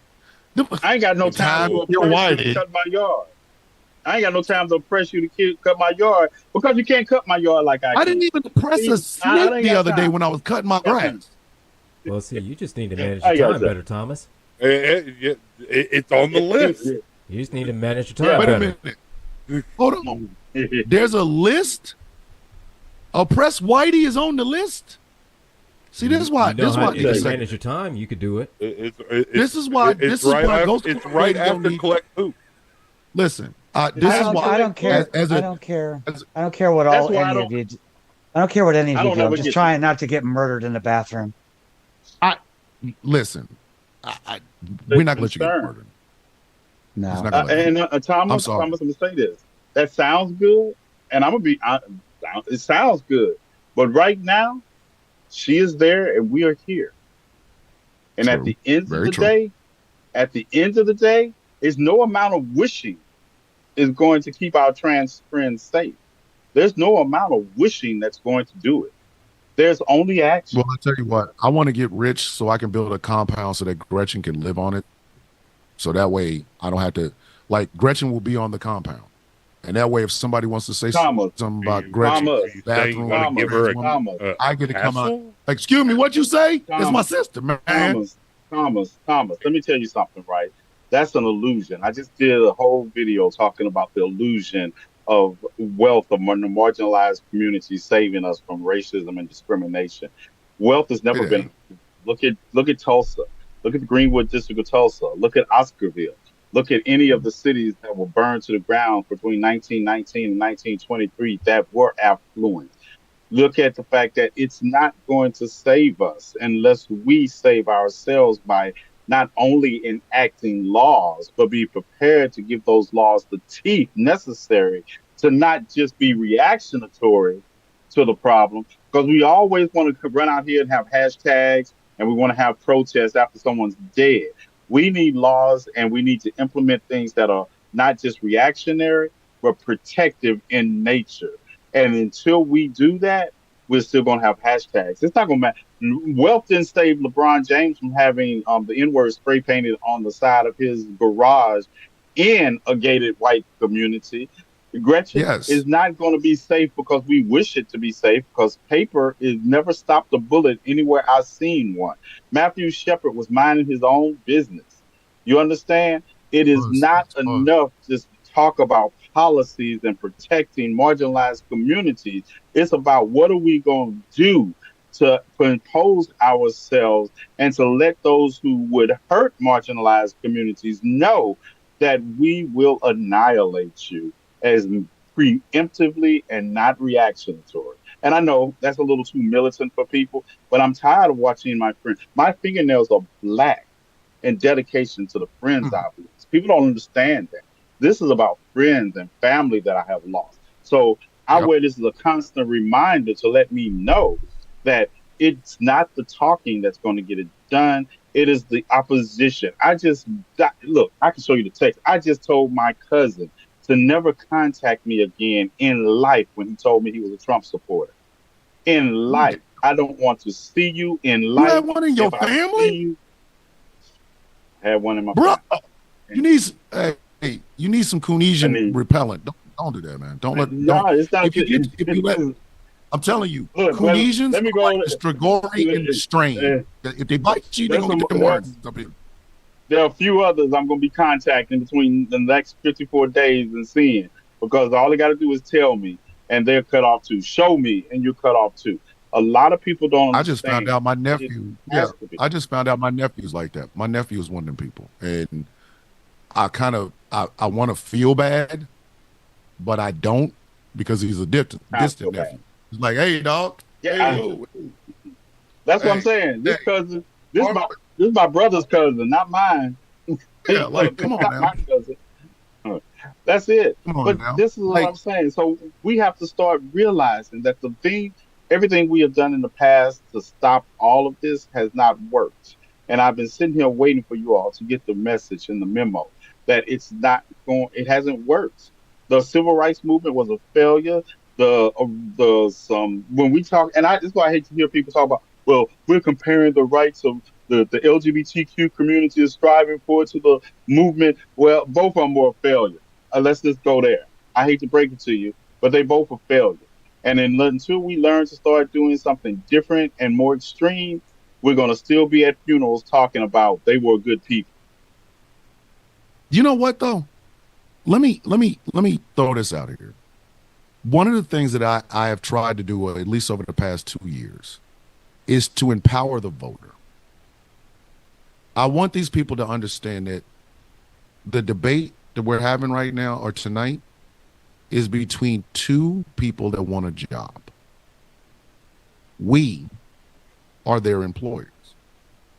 We hold the key to whether or not Vice President Harris or Donald Trump sits in the White House, right? I don't worship politicians. I never have. Jimmy Carter is my favorite president because he was a flawed, effed up president. But through the remainder of his life, after both in the office and out of it, Jimmy Carter tried to be a good human being. So I will say he's my favorite president, but I'm not going to walk around with Jimmy Carter draws on.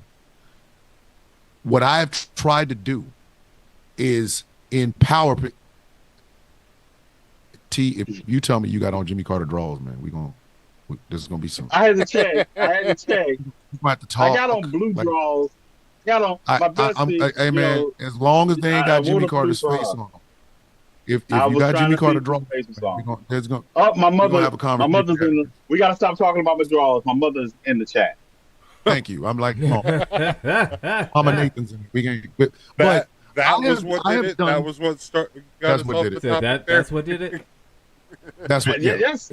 My mother is in the chat. We're not talking about draws. Fair enough.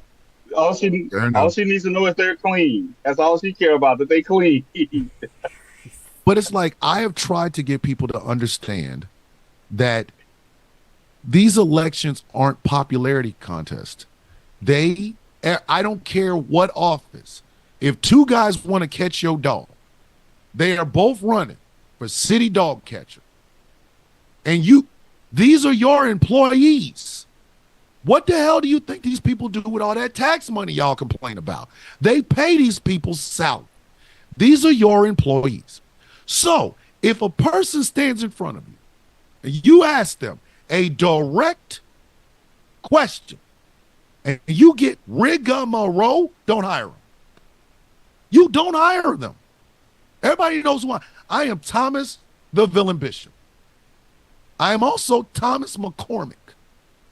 If I start running for anything, if I run for city water commissioner, I should, answer questions about water.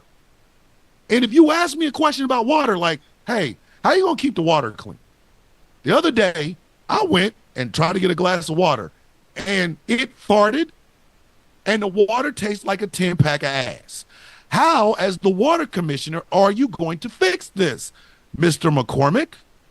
And if I give you a story about the time I drank out of a water hose and my little brother hit me in the back of the head with a piece of charcoal, do not hire me for the damn job. It's a simple concept. I have been trying to empower people to believe that these people work for that. How many people have ever understood? Come on, Thomas, how is that not relevant, though? See, that's the thing. The thing about it is, I do it in a way that may turn off some people. But we have reached the end game of this worshiping of politicians. Donald Trump should be the last politician you worship. This man, people are putting grown men who think me and T. Nathan with dark fingernails are somehow feminine, have a tramp stamp of Donald Trump's name over the crack of their ass. I just told you my mother in here. You can't be talking about tramp. I told you that. Hey, Mama Oh, my Nathan. goodness. Mama Nathan. Please tell me I'm wrong. Mama Fairley. Please tell you can tell me. I respect you because you are a queen mother. Tell me I'm wrong. Tell me I'm wrong. I'm a Nathan. Sitting up here talking about ass jacks and shit. Jeff, am I wrong? You ain't right. Look, I gotta listen, guys. Listen, guys, it's 7:06. I said I was going to stay here with y'all at 7 o'clock. It's 7:06. I have to go finish because I've been watching all of this. You got to get prepped, dude. I will be back at 7:30. I will be starting off at 7:30. We're gonna do a pre warm up. We're gonna talk about all the things I noticed in the past debates. I watched 6 debates today with Donald Trump and 4 debates of Kamala Harris, and I am about ready to throw up. But anyway, we're going to talk about that. Drink some water. At 7:30. Yeah, drink some water. I'm gonna take Bell out. Just look. I got to get some water too because I'm drunk and get ready. But you all join me back on the GCPR network at 7:30. We're going to go into it, and we will be streaming the entire debate live. We will have, and I promise I won't interrupt. I promise I won't interrupt. Maybe, but we will stream it live, and then we're gonna have commentary after the fact. But I'm going to get out of here. Mother, I'll see you there. Chief of Security, I'll see you there because we're gonna need some moderators. But we're going to be on the GCPR network and across all my social medias on my backup page, not here. But thank you all for inviting me. I really enjoyed this. But we got to get out of here so I can be ready to start on time. All right, ladies and gentlemen, I'm not talking over Jeff. This is his thing. He's the news guy. But please tune in to Conversations with T. Nathan this evening on GCPR.live. He will be doing post debate analysis. Pre and post. He's doing pre and post. So he's doing pre and post. And as Jeff said, we're all going to be talking about it in the morning anyway. So, T. Nathan, have a good day. Do a good job tonight, man. Do a good job. Do a good job, buddy. You're number one, man. I'm sorry. I'm just frustrated. I really am. We've reached this point and I don't like it. I don't like it. I don't like anything about it. We have gotten to the point now where this is really a debate. This is really a conversation amongst people. Some folks who have the rational side of their brain working, who see that the country's on fire, things are shaky, but they can get worse. And there's an organization that wants to take us so far back, it's not even funny. And then there's another rational side that says, hey, we don't want that. And yet for some reason there are people, this is a toss-up to them.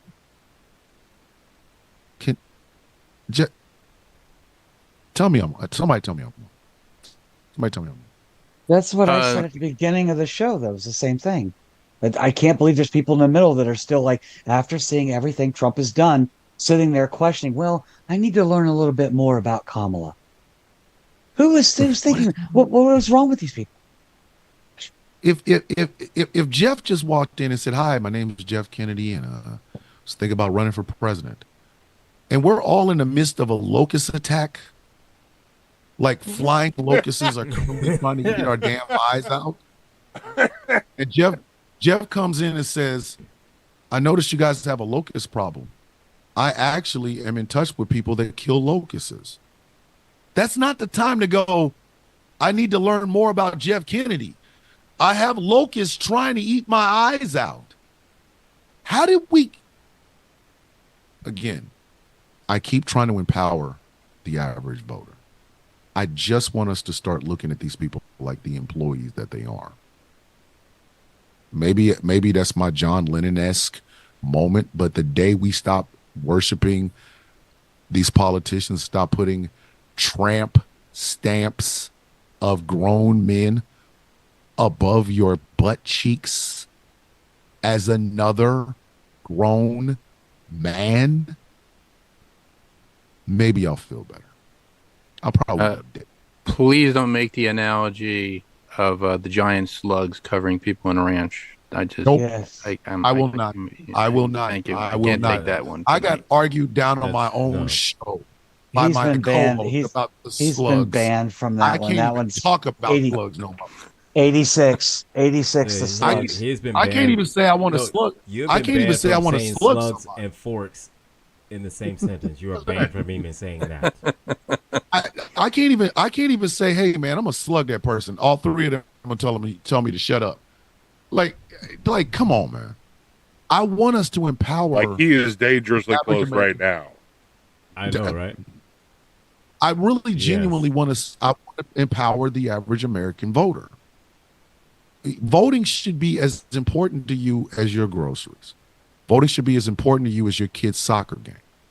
Because when you don't vote or you vote stupidly, people start banning books. People start putting fictional trans people in the bathroom like vampires up in the corner waiting for your little Susie to come in so they can have some level of relations with them. They start believing that the southern border is like Walmart open, a 24-hour Walmart. You can just walk in. Hey, how you doing? I'm coming here to steal some jobs. Like when you empower people to see these folks as their employees, you don't have this problem. But we don't. We don't. And this is why we end up here now. A competent prosecutor, attorney general, senator, and sitting vice president of the United States is competing for the highest office in the land with a felonious perv with a rotted egg salad sandwich in their head with a cotton candy machine gone amok for hair, for the color of a turkey sandwich has been left out for 3 days, who babbles incoherently and who spent 45 minutes of just talking about the people who accused him of sexual assault. How did we get? We got here because the old guard, it's familiar. You know, that's why people want to vote for Trump, because it's familiar. If you vote for Kamala, it's going to be an unknown. It could be hope. You know, it's kind of like the rebels and the empire. Are we voting for the empire or are we voting for the rebels? Are we still going to be under the boot heel of the empire? But the empire, you know, people knew about it. Everybody always thinks they're the rebels, no matter. I know. I know. Even the conservatives think they're the rebel. Yeah. Yeah, and they're not. That's the hilarious part. Yeah, like you have all the indications of the damn empire, and you're trying to vote for dumb Palpatine, dumbass Sidious. That's his name, dumbass Sidious, and his Sith apprentice, Darth in your couch. Like, come on. Like, I'm gonna put my Darth in your couch. This is a suitable ticket? But we're the rebels. No, you're not. No. Yes, Kamala might bring hope, or she might be a middle-of-the-road centrist Democrat. Who knows? Lord Sectional.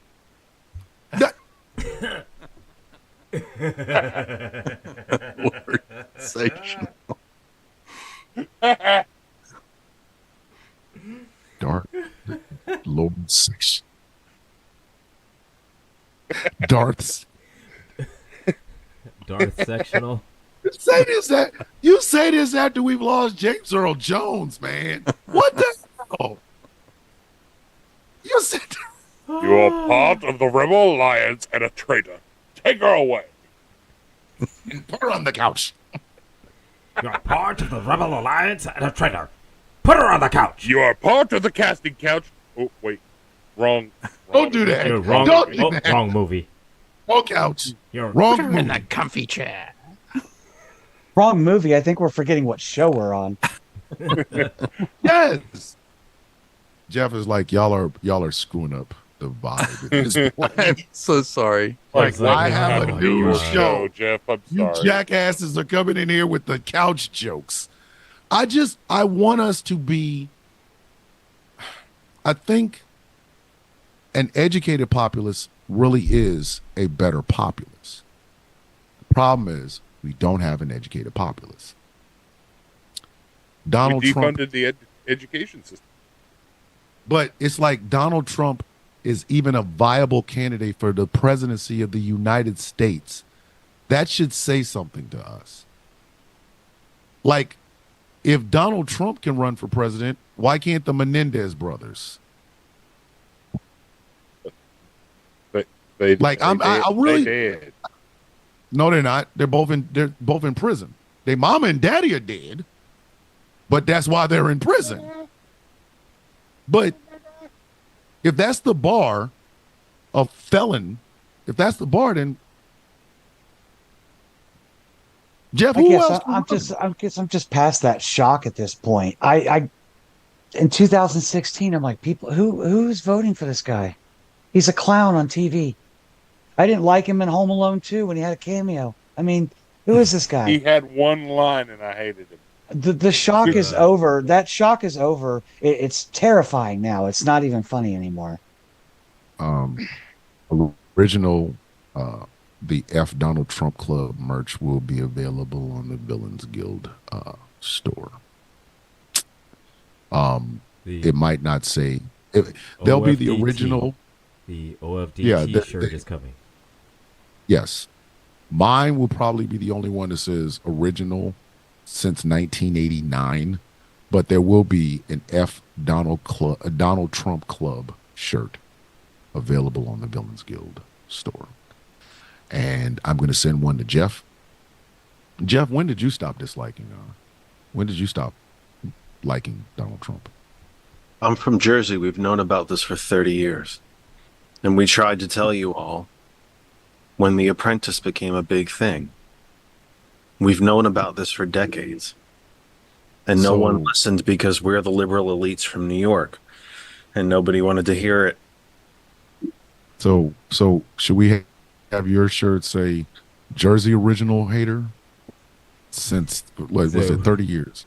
Let's go back. Well, we're talking 88. Jeff started hating Donald Trump the year after I did. I mean, before I did. Yeah, I was hating him before hating him was cool. Out of high school. I was hating him before hating him was cool. We have about 10 minutes left. Is there any other... I've postulated on my program a lot that the Republican Party is no longer a functioning party. It is a corporate-owned entity. The Koch family alone spends more money and employs more full-time people than both parties combined. The Republican Party is a wholly owned subsidiary. And that doesn't mean that there isn't dirt in the Democratic Party either, by the way. Mayor Adams in New York City is under investigation. Several of his appointees are under investigation.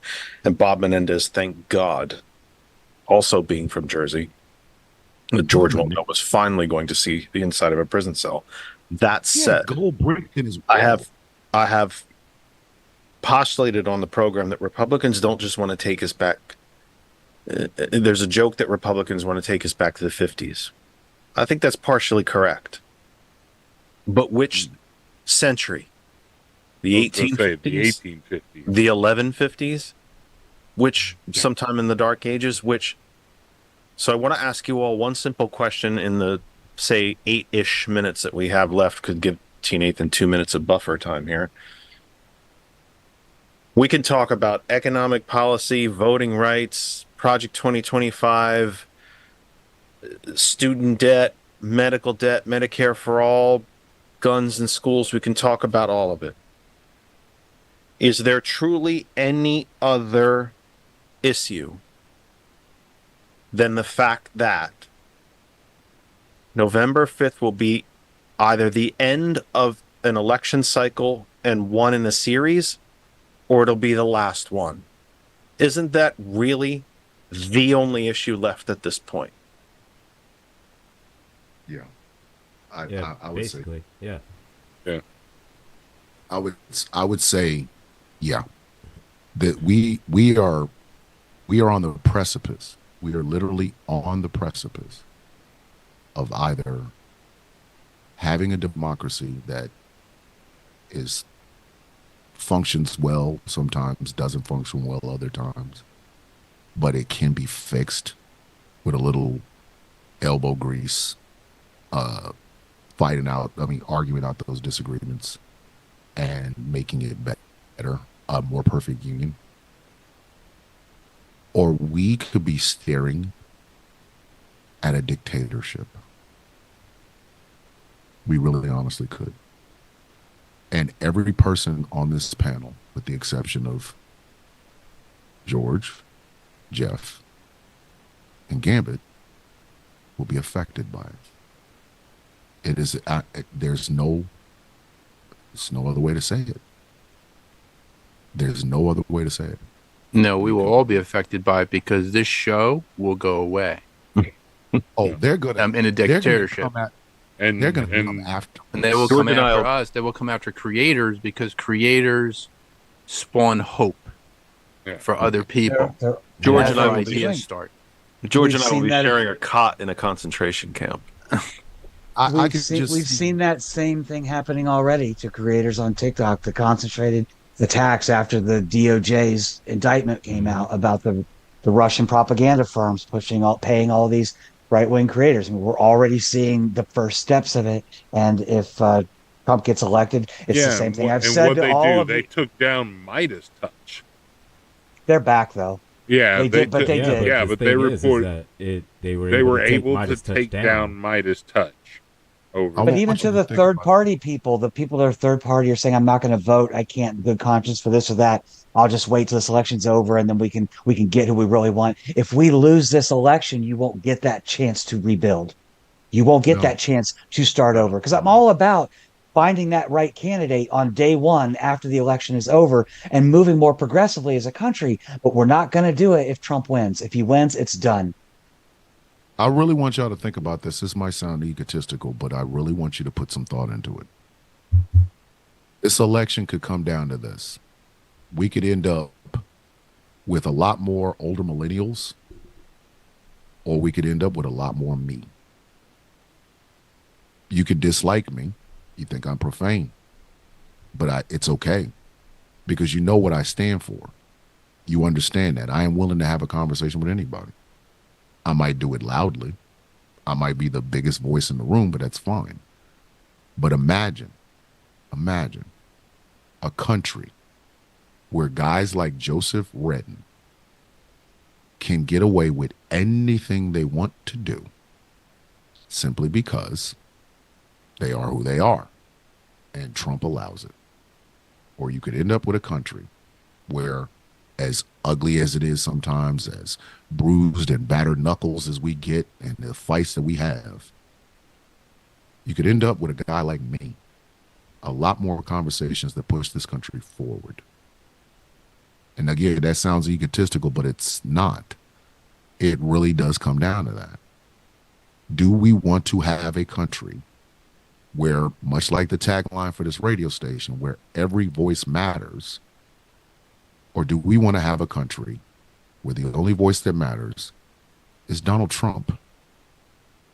A man who has bragged about his penis on stage, has thrown every piece of decorum and presidential decorum out the damn window. Could you imagine him with permanent power? Permanent. The cabinet he's going to put together. The laws he's going to try to get passed. Mike Johnson is basically a rubber stamp for anything that Donald Trump does. And if we lose the Senate and the Republicans take over, well, Mitch McConnell's not going to be there, but who's going to be, who? It doesn't matter who. The point, that Jeff's point stands. If we lose this election, that's the last one. Yep. It is the last one, kids. And make no mistake, his supporters, they are honest. I've never seen anything like the loyalty that they have to him. And I mean, I recently had to cut out somebody in my life that was just, since January 7th, 2021, he had been on a non-stop hardcore mission to make me MAGA. And he has fought him. So throughout that whole time, I've been arguing back and forth with him, trying to get him out of MAGA. Nope. Nothing. No kind of economic policy. No kind of flat out showing him. No amount of reasonable debate. Nothing. Nothing gets through to them. He told me he read Project 2025. His exact words. Thomas, you remember I told you this? Everybody remember I told you this? He said, Project 2025, it was well written and well thought out. Who thinks like that? So make no mistake, if we are not careful, he will get back into office. Simply and because God help us all. Simply because of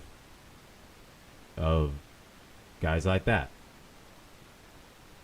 They look at it, they read Project 2025 and everything within it. That's what resonates with them. That's what they want. The very first time I ever met him, I made a joke. I made an innocent joke about, because at the time, I still thought it was just a joke. It was just like a wild ass just conspiracy theory about the birth girth. So I made a joke about that. Instantly, the first thing he did, his whole demeanor changed. He looked right at me. He goes, "What are your plans? What's going to happen? What's going to be?" And he, without it, he literally looked at me and tried to grill me on what our black people, what our plans were, what we were going to do to take over the country, what when's it going to happen, what were we going to use, how was it going to do it. Like, I didn't know it at the time how deep into conspiracy theories and all that he was. I didn't know, because if I knew instantly, I'd have known to keep him at an arm's length distance from me. But subsequently, since then, I tried talking some sense into him, tried just befriending him, tried. But you can't do that. But you I can't. It just doesn't work on them. It but doesn't. We are less than a minute. We got to clear the network for T. Nathan. But we are less than a minute. Yes. Debate up to a T. Nathan comes up in just a few seconds. Conversations with T. Nathan takes you the rest of the night. Thomas returns tomorrow morning from 8 a.m. TKE Tonight returns tomorrow from 8 p.m. We'll see you then. T. Nathan starts right now.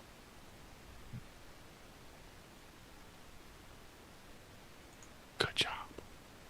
Very proud of all of you. I get to read a book. Success. Very proud. I'm not the sort of boss that just gets